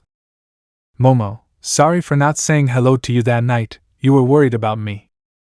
The cake you made me was delicious. I wanted us to eat it together, but the girls just arrived and we couldn't. I thought that getting away from you would be the best thing, but that idea hurts me a lot, Midoriya-san, because I feel happy by your side." The brunette said it so low that Izuku wouldn't hear her, but the freckled boy had heard her clearly. He didn't say anything and just held her tighter to him, and in his thoughts he would say, "I also feel happy by your side, Momo." Chapter 13. An Old Friend? The next day, several first, second, and third-year students were looking at a green-haired boy who was in the middle of the campus.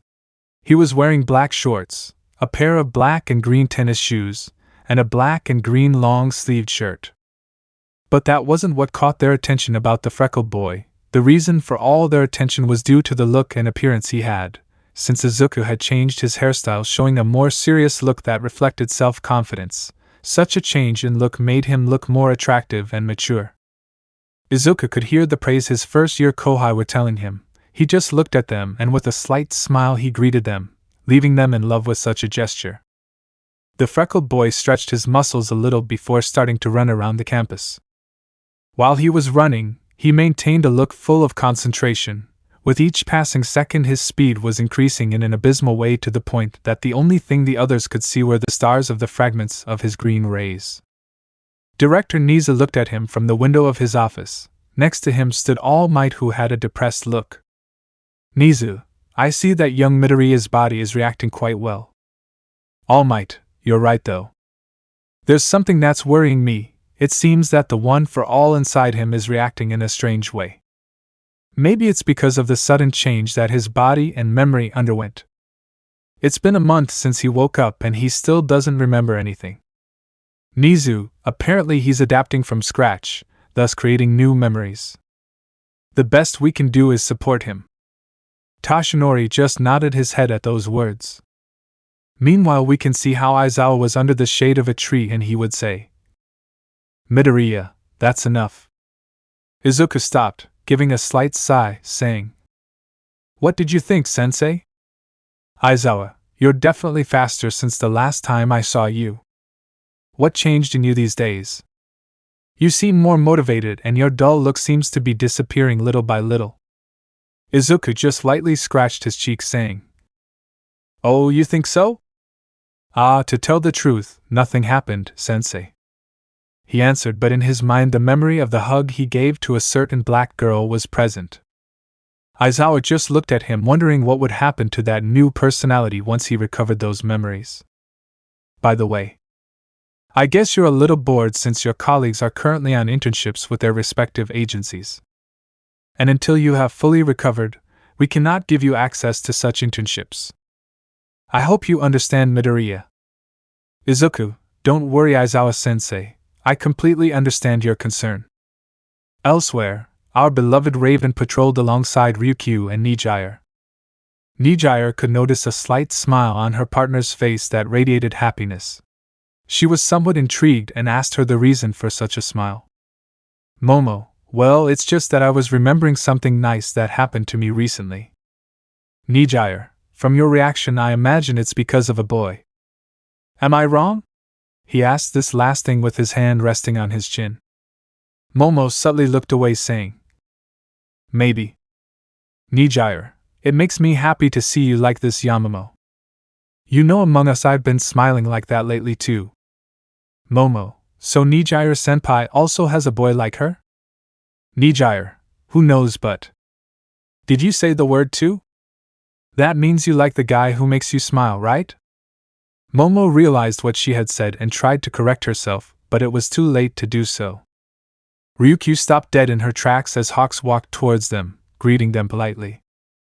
Ryukyu, it's weird to see you around here, Hawks. Hawks, can I go visit my acquaintances? He asked, handing a rose to Ryukyu, who accepted it with a slight smile. Hawks looked at Momo and couldn't help but ask about the freckled man, since the hero had done some missions with the freckled man several times, so he was also worried about him. In another part of the city, a certain rabbit was walking in her hero costume. She walked quite relieved since the last month she had been very busy kicking villains and criminals' asses, so much so that she hadn't had time to take care of her personal life. Mirko stretched out his arms, saying, Now that I have free time, I'll go buy something to give to the brat. Since I couldn't go see him since he woke up, I asked him how he was feeling. She stopped dead, saying, But what can I buy for him? The rabbit held her chin as she thought of something she could buy for him. He is a big fan of All Might. I guess if I buy him something from All Might he will be happy. Yes, I will do that. After making up his mind, he summarized his walk while whistling a little tune. After several minutes, Mirko came out of a small shop. In his hands was a gift bag and on his face was a slight smile, happy to have found something perfect to give her. Mirko, well, now it's time to go to the UA. I hope the brat is happy to see me. The rabbit summarized her course towards the UA, but what she didn't expect was to meet a certain blonde who was heading in the same direction. Both girls looked at each other, and then their gazes lowered to what they both held in their hands. Mirko, TCH, and my day was going so well and now it's ruined. Empty lady, same as you. And from what I see, we're both going in the same direction, which means we're going to see the same person. This one with a mocking smile would say, You bought her a bunch of carrots? Fufufu. A vein of irritation appeared on Rumi's face, who only smiled maliciously and replied, And what did you buy him? Don't tell me you bought her wrinkle creams? Let me tell you that if so, he will give them to you, which is what you need most. Likewise, several veins of irritation appeared on Empty Lady's face. They both stood face to face as they stared at each other, sparks flying. Aizawa was talking to Izuku while he could see several black clouds forming in the distance. He and Izuku alike had a bad feeling. At that Izuku's phone range, the freckled boy tilted his head when he saw that a name was present on the phone. Izuku, Melissa. That was all he could say while looking at his phone. Chapter 14, Reboot Part 1. Momo dropped the tray she was holding onto the floor when she saw the Izuku from before in front of her. Izuku, why Yaoyorozu, are you okay? You didn't hurt yourself? Izuku looked at her with quite a bit of concern and quickly bent down to pick up the pieces of porcelain that were scattered all over the place. Izuku, you have to be more careful or you might get hurt, Yaoyorozu-san. Thank goodness Ida isn't here with us, otherwise I'd be giving you a pretty long sermon already, hee. Momo, afraid to hear his answer, asked. Why, you remember them all? Did you get your memories back? Izuku looked up to see her in the eyes, somewhat confused by that question. Izuku, what are you talking about, Yaoyorozu-san? I never lost my memories, hee. Momo then realized that the Izuku she was getting to know had disappeared, and that the person standing in front of her was the Izuku Midoriya she had met in the first place. Izuku could notice how some tears began to run down the brunette's cheeks. Several hours ago, Aizawa was talking to Izuku while he could see several black clouds forming in the distance. He and Izuku alike had a bad feeling. At that Izuku's phone range, the freckled boy tilted his head when he saw that a name was present on the phone. Izuku, Melissa.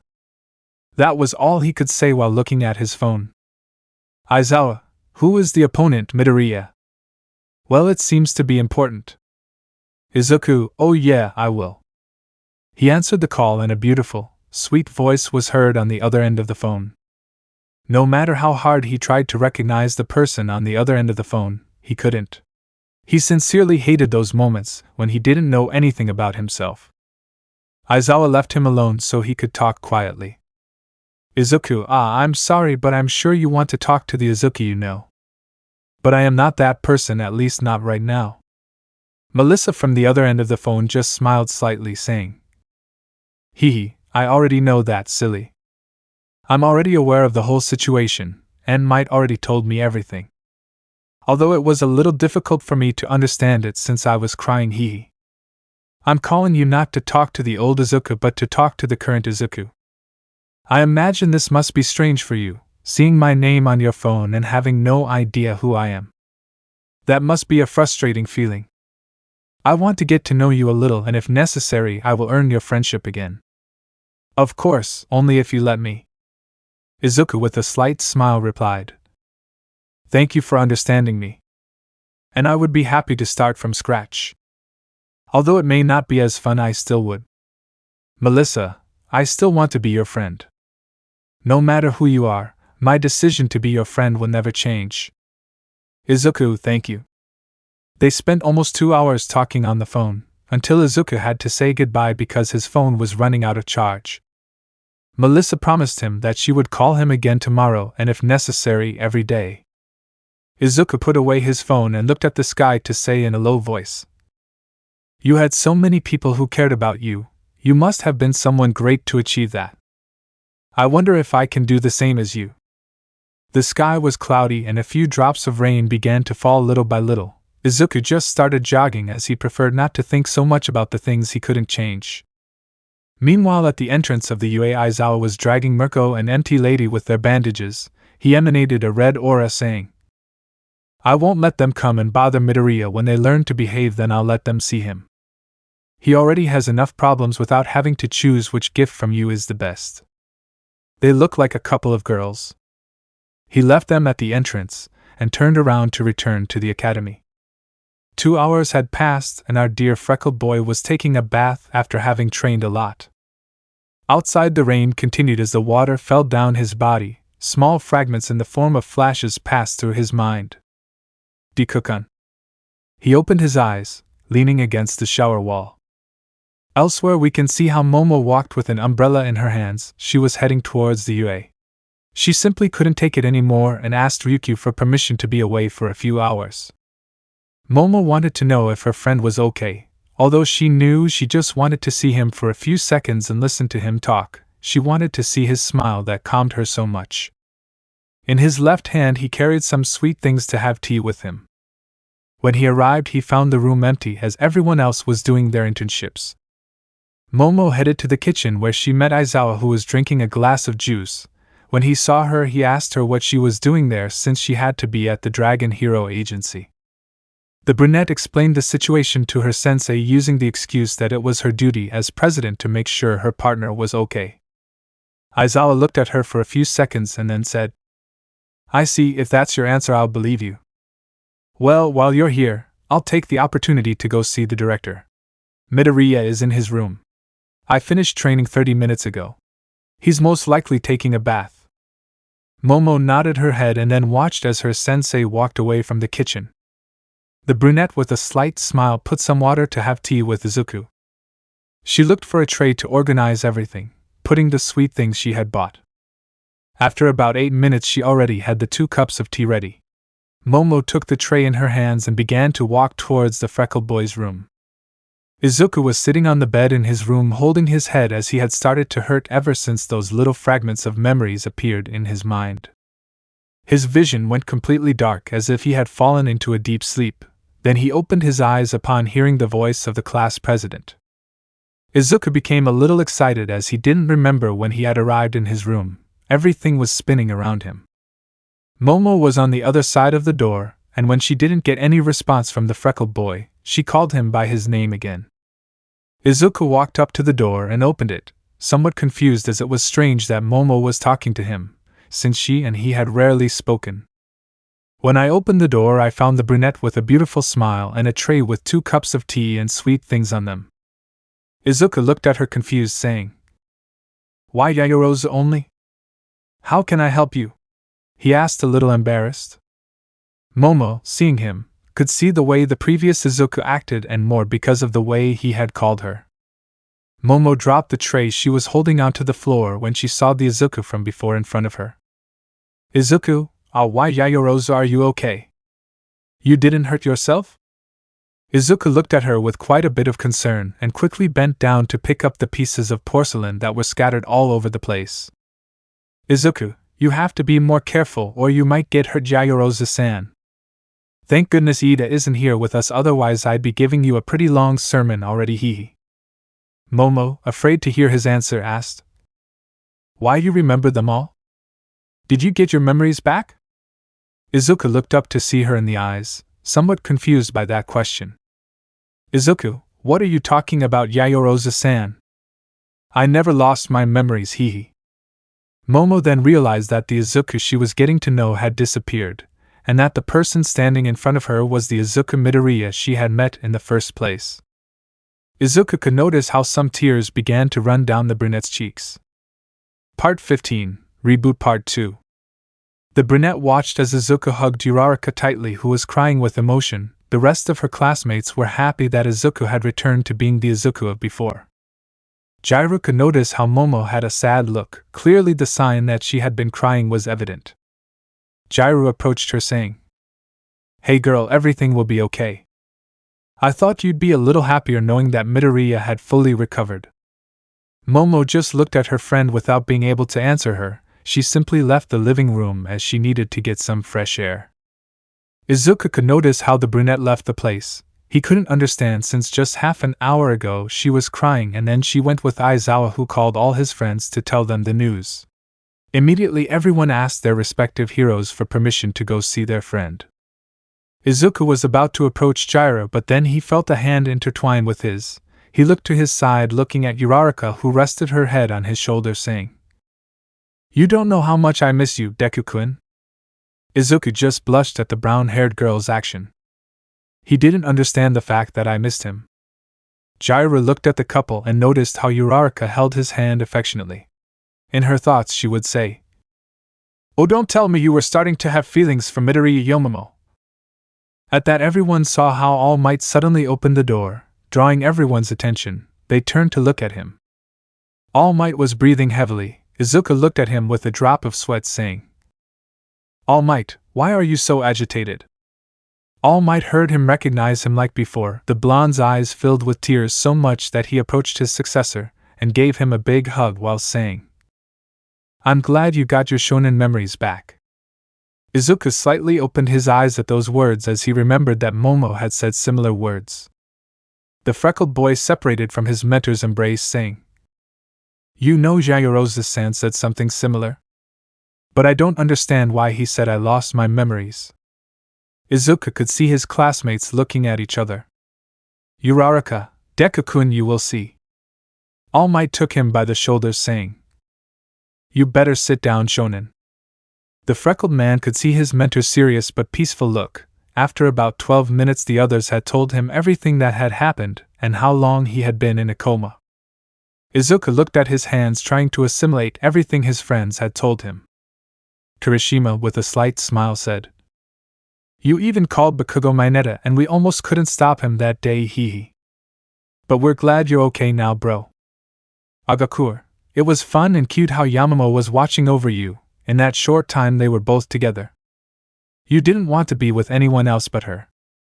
Izuku felt a little embarrassed saying, I apologize to everyone for what happened. I have to thank Yaoyorozu-san, I must have been a burden to her. Mina, don't say that, Midoriya, you would never be a burden to Yamamoto. She cares about everyone in the class even if you don't believe it.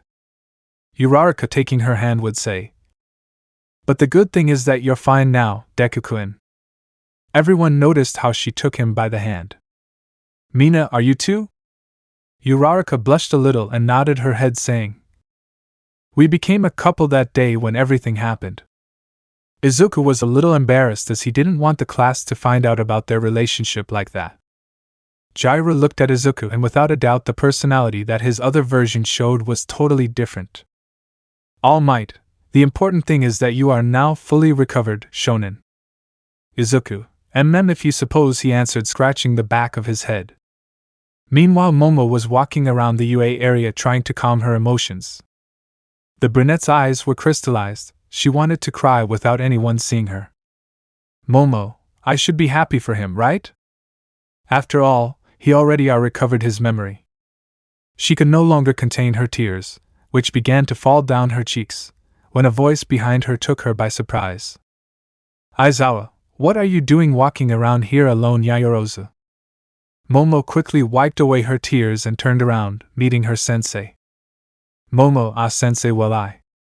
The brunette was only hugged by her teacher who would say, Keeping what you feel to yourself isn't always a good thing. The brunette clung tighter to her teacher and burst into tears. Aizawa had seen her leave with a sad look, and when he saw that she didn't return, he went out to look for her because he was worried about her. Momo, I just wanted to get to know you a little better, sensei. I didn't want him to leave. I wanted to be selfish for once. I was starting to love him, sensei. Am I a bad partner for wanting something like that? Sniff, sniff. Aizawa, no, you are not my girl. Sometimes when we want to be with the person we like, that person is already with someone else. We won't always love someone in return, but loving that person still hurts when we know we have to let them go. He knew she was suffering emotionally, so he didn't want to leave her alone until she felt better. Momo let out her anger while her teacher was carrying her sorrows. Aizawa, cry all you want until you let out all that pain. I'm not going anywhere. Chapter 16. I don't want you to go. After a couple of minutes the brunette separated from her sensei. Already feeling a little better, she wiped her tears saying, I'm sorry, sensei. I didn't want you to see me in such a sorry state. Aizawa put his hand on her head and with a slight smile said, My priority as a teacher is to take care of each one of you. That means having to see every aspect of you, your cries, your laughs, being there for you in your most difficult moments is my duty. After all, they are still my children and I will only have them for one more year, then they will graduate, and I will no longer be able to take care of them. Momo hugged him saying, Thank you, Aizawa-sensei. I promise I will visit you every day if necessary when I am a hero. Aizawa just smiled slightly saying, Well, we better go back inside. The night is getting a little chilly, and I don't want you to catch a cold.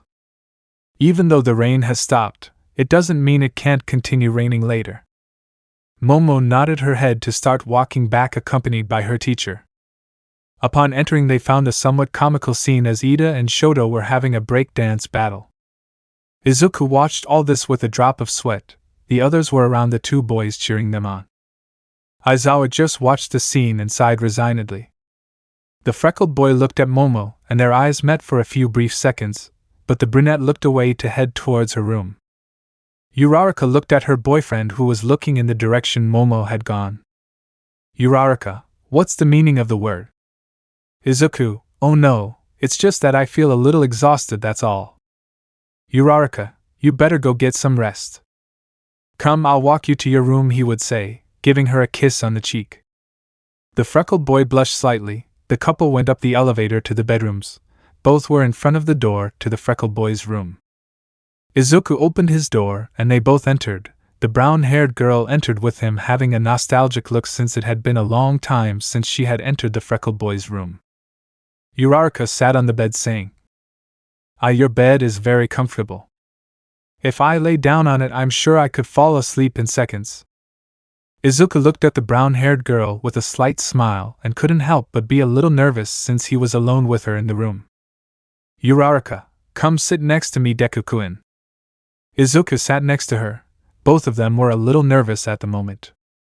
Uraraka hugged him warmly, saying, I was afraid that you would forget me completely. I was afraid of losing you. My heart couldn't bear that pain. Several tears had begun to fall from the brown-haired girl's cheeks. Izuku noticed this, so he hugged her, trying to comfort her. Izuku, please don't cry anymore. Everything is okay now. Why? Because I am here. Uraraka let out a small laugh at those words, saying, my boyfriend was inspired by All Might to comfort me, Izuku also let out a small laugh, saying, But could I make you smile or not? Uraraka looked at him in her eyes and gave him a short kiss before slowly separating from him, saying, Yes, you did. She lay down on the bed, saying, Hug me, yes, I want to feel the warm arms of my boyfriend. Izuku hugged her in his chibi version, and without realizing it, they fell asleep.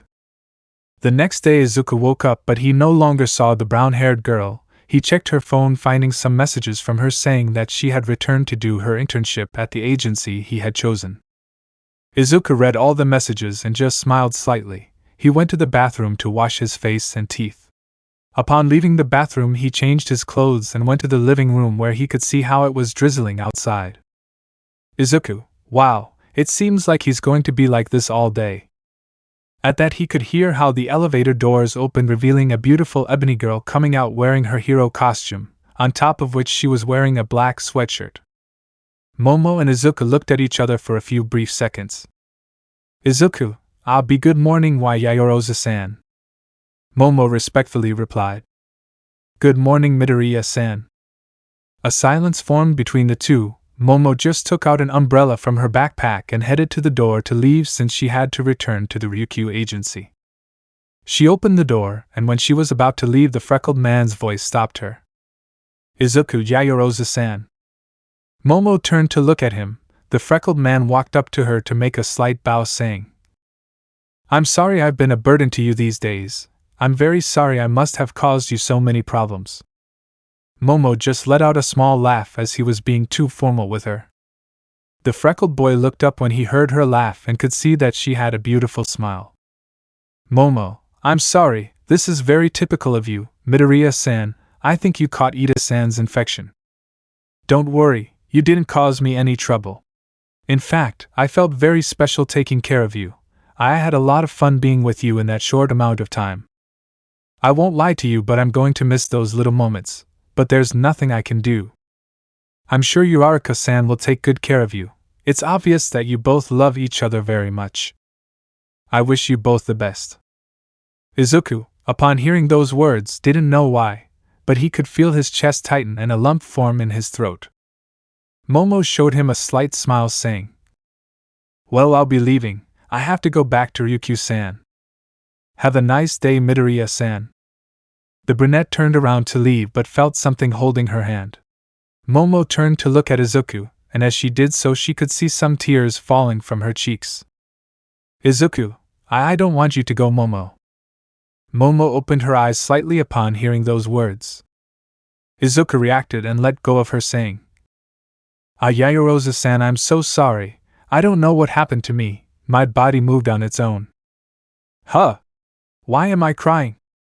He could feel the tears falling from his cheeks. Izuku didn't know what was happening. Momo brought both her hands to her chest as for a moment she could see the Izuku she wanted.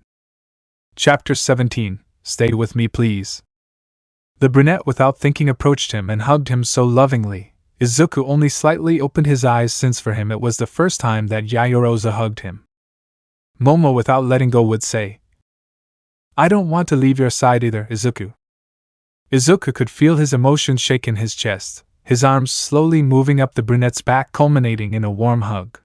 He couldn't react as his own body moved on his own. "Momo, even if it's just for a minute, I want the other Izuku to come back and stay by my side, please. Let me be selfish just for once." The brunette's voice was beginning to break. Izuku remembered Kirishima's words. "All the time you just wanted to be with Yaoyorozu-san." Izuku put on a slightly sad look and slowly separated from his partner, looking in her eyes to say, "Yaoyorozu-san." He could see how her eyes were crystallized. Izuku just showed him a slight smile to say, "You know, maybe I can't remember what happened when you were taking care of me, but I would love to have the opportunity to get to know you a little better, as I feel like we haven't really talked much, even though we're colleagues. Would you give me the opportunity to get to know you better?" he asked as he extended his hand. "Momo, are you sure? Are you sure you want to meet me? And if you don't like the way I am afraid that you won't like the real Momo." Izuku could see how she lowered her gaze a little sadly. He just let out a small laugh saying, "How could I not like the real Momo, if the person in front of me is already a person I admire like you have no idea?" Momo raised her gaze seeing the freckled boy who, somewhat embarrassed, looked away saying, To tell the truth, I always watched you in class every time you answered what the teacher asked. I admire your confidence and the dedication you put into your studies. It's nice to see when you're in high spirits. I think our president is a very cute and beautiful girl. Who couldn't like you?" Momo just looked at him with a small blush on her cheeks, since it was the first time she heard him say something like that, not to mention the fact that seeing him a little embarrassed was cute. Momo showed him a slight smile saying, "Midoriya-san." Izuku looked at her, and could see how she showed him a beautiful smile to tell him, "Thank you for those nice words." The brunette turned around and before leaving she would say, "I'll be free this weekend and I'd like to invite you out for a drink, if you accept of course." And along the way, "How lucky Uraraka-san was to have you by her side, I'm so envious." After saying those words he left for Ryukyu's agency without knowing that he was leaving behind an Izuku who was totally blushing. Momo was walking holding her umbrella while having a slight smile on her face. Upon arriving at the agency, Ryukyu asked him if it was true that Izuku had already recovered his memory. Momo told him everything that had happened, but Ryukyu could tell that something had changed in her, as she seemed much happier than usual. The dragon hero didn't want to ask her anything else since she loved to see her students happy and not sad. On the other hand, Izuku was in his room when he received a call from Melissa, who had promised the other Izuku that she would call him every day if necessary. Izuku spent much of the morning talking to the blonde that day since he had nothing better to do. Aizawa wouldn't let him go to any agency until he was completely well. And so the day passed normally. As night fell, Toshinori was in Nisa's direction talking to him. Nisa could notice how the blonde was very happy that his successor had finally recovered all his memories. Honestly, he was not going to be able to endure one more day with the fact that he did not remember him. Nisa thought while listening to him, I can finally sleep peacefully tonight without having to receive a call from All Might in the middle of the night crying. Nisa, oh, the way I would like to go see young Midoriya. I haven't seen him since he woke up from his coma. I've been very busy. All Might, let's go see him then. I'm sure he'll be happy to see you, Director. Nisa, that's a good idea. Let's go see it then. The two left the office to head towards the A-class dormitories. Upon arriving they met Aizawa, who was serious since he couldn't find Izuku anywhere. All Might, what's wrong, Aizawa-kun? Aizawa, tell me you saw Midoriya around there. They both shook their heads. Aizawa just sighed a little tiredly, saying, That boy. Let's go out and look for him, the rain has stopped a bit. They both agreed and went out to look for the freckled boy around the campus, but no matter how hard they looked, they couldn't find him. Elsewhere, we can see how Izuku walked a little confused while looking everywhere since he was disoriented. He just repeated Momo's name over and over again. As he walked, people recognized him and approached him to take photos with him, but the freaked boy was quite stunned. In that, red wings wrapped around him, covering him from the others. Izuku turned around and found himself facing a red-winged hero. Hawks, with a slight smile, looked at him, saying, "From your reaction, I imagine you are the other Izuku, right?" "Izuku, could you help me? I just want to see her before she disappears." Hawks was a little surprised at those words, saying with a slight smile, "Tell me who she is and I'll take you to see her." Ryukyu was chatting with Momo and Nijire in the living room of his agency when they saw the elevator doors open, revealing Hawks in a courier suit. In front of him was a large gift box with a bow. "Ryukyu, what are you doing here, Hawks?" Hawks pushed the box out of the elevator to say, "I have a delivery from Miss Momo Yaoyorozu." Momo looked at him strangely and approached the gift box, but Hawks stopped her, saying, "Please sign here and here." Momo only had a drop of sweat at the hero's request but played along. Nijire looked at the huge box with great curiosity. "Hawks, well, now with your permission, ladies, I'll be leaving. Have a nice night. And I hope you like your gift, Miss Momo." Hawks entered the elevator and left without saying anything else. Momo removed the bow from the box, causing the 4 cardboard walls to fall to the ground, revealing the freckled boy who was standing with a slight smile and a bouquet of roses. Nijire, Kohai. Ryukyu, oh wow, this is a nice detail. Momo looked at Izuku with a slight blush, saying, "Midori?" Izuku, kinda. Momo, upon hearing him call her, realized that she had her Izuku in front of her. Izuku wanted to say something, but the brunette hugged him with all her strength while he could hear the brunette's words. "Please don't leave again.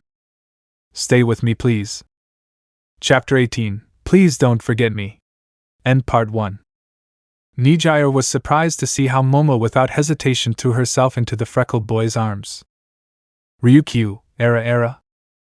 Izuku, feeling the warmth and security that the brunette gave him, responded without hesitation to his partner's hug, saying, "I would stay with you for my whole life if I could."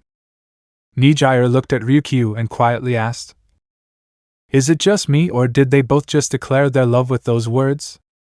Ryukyu simply nodded his head in affirmation to her question. Ryukyu made a slight fake cough, saying, "Well, Nijire and I will go upstairs.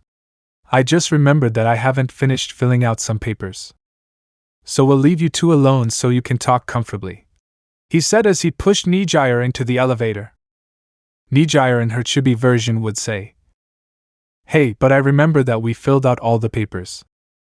She couldn't finish speaking because Ryukyu covered her mouth with his hand to say goodbye to the young people with his other hand. Momo slowly separated from Izuku, staring at each other, and then letting out a small laugh at the little scene those two had made. "Momo, do you want me to prepare you some cocoa so we can drink it together?" she asked while taking him by the hand to lead him to the sofa to have him sit down. "Izuku, I would like that very much, Momo." "Momo, wait here, I'll go prepare it quickly." Izuku nodded his head, and after a couple of 10 minutes they were both sitting next to each other with a cup of cocoa each. Izuku took a sip of his cocoa with a slight smile, as it really was just the way he liked it. "Momo, how are you?" she asked with a slight smile. "Izuku, it's delicious just the way I like it, thanks, Momo." Momo would proudly say. "After all, in this short time that I've known you, I've been able to learn little things about you. Izuku, I am happy to know that you took the trouble to learn the little things that I like." Momo with a slight blush looked at her cup of cocoa and said, "Well, after all, I want to meet you and know more about you. I feel happy and safe when you're with me. I've never felt this way before, do you know? Maybe sometimes I will make mistakes, but I will still give my all to become someone special for you." The brunette realized that what she had said sounded a lot like a love confession. She felt sorry and tried to clarify her words, but she didn't expect to see an Izuku who was a little embarrassed. "Izuku, and I will try to be the boy you want to be with." If possible for the rest of your life, he whispered this last part very sadly. Being so close, the brunette could hear him, and in a low voice she would say, "You're not far from achieving it." They both just took a sip of their cocoa in a slightly awkward silence, since either of them could look at each other in the eyes at the words they had said.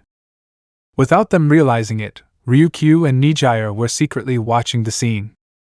Nijire would quietly say, "I didn't know Yamamoto could be so direct with her feelings." Ryukyu watched the scene in silence, knowing that perhaps in the future she could suffer for love. "Momo, you know it was cute to see how you were inside the box. You are the best gift they gave me, hee." Izuku scratched the back of his neck, saying, "Ah well, that was the idea of that man who helped me. He told me his name but I forgot it.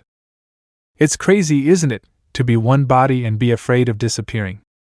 Since I woke up everything was new and unknown to me, but for some reason, from the first moment you were by my side I felt calm. You put aside all my fears with your presence and smile. You are so kind and nice to me, Momo. You pass things I don't understand into my chest when we are not together. Even once Senpai asked me if I wanted you to get away from me." Momo was curious to know his answer, so a little embarrassed she asked for his response. "Izuku, I wanted to be selfish and ask you to stay by my side for a little while longer. I know it's wrong to think that way, but I don't want anyone else by my side. I'm not the Izuku everyone wants. I don't feel anything for that brown-haired girl. I feel uncomfortable when she tries to get close to me. But if it's you, the situation is different. If you move away, my chest hurts. I don't understand what's happening to me. I don't want to be selfish, but..." He could feel how Momo put her hand on his, making Izuku look into her eyes. His heart began to beat rapidly, as did the brunette's heart. "Momo, the same thing happens to me. If I move away from you, my chest hurts. At first I was afraid to know what was happening to me, but as the days went by I simply ended up accepting what was happening to me with you." They both looked into each other's eyes, and the brunette slowly began to approach him. Izuku did the same. They both slowly closed their eyes and were brushing their lips against each other's, just a few centimeters away from kissing. Nijire covered her face because she didn't want to see, but she left a small opening to continue seeing. At that point the brunette received a call from her teacher Aizawa. Momo proceeded to listen to him calmly, and told him that Izuku was with her at the Ryukyu agency, thus calming her sensei's worries. But Aizawa remained silent upon hearing what the brunette told him. "Momo, but sensei, the Izuku who is here is not the Izuku who remembers everything." At those words Aizawa remained silent for a few seconds and then said, "I see." After finishing the call, Momo was about to say something but was only hugged by Izuku. Such a hug took her by surprise. "Momo, Aiza, what's wrong?" she asked, a little embarrassed. "Izuku, he will take control in a few minutes. But I will try to come back to see you and spend a few minutes with you.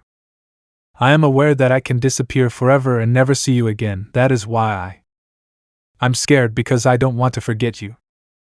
And if I disappear, I only ask you one please, please don't forget me."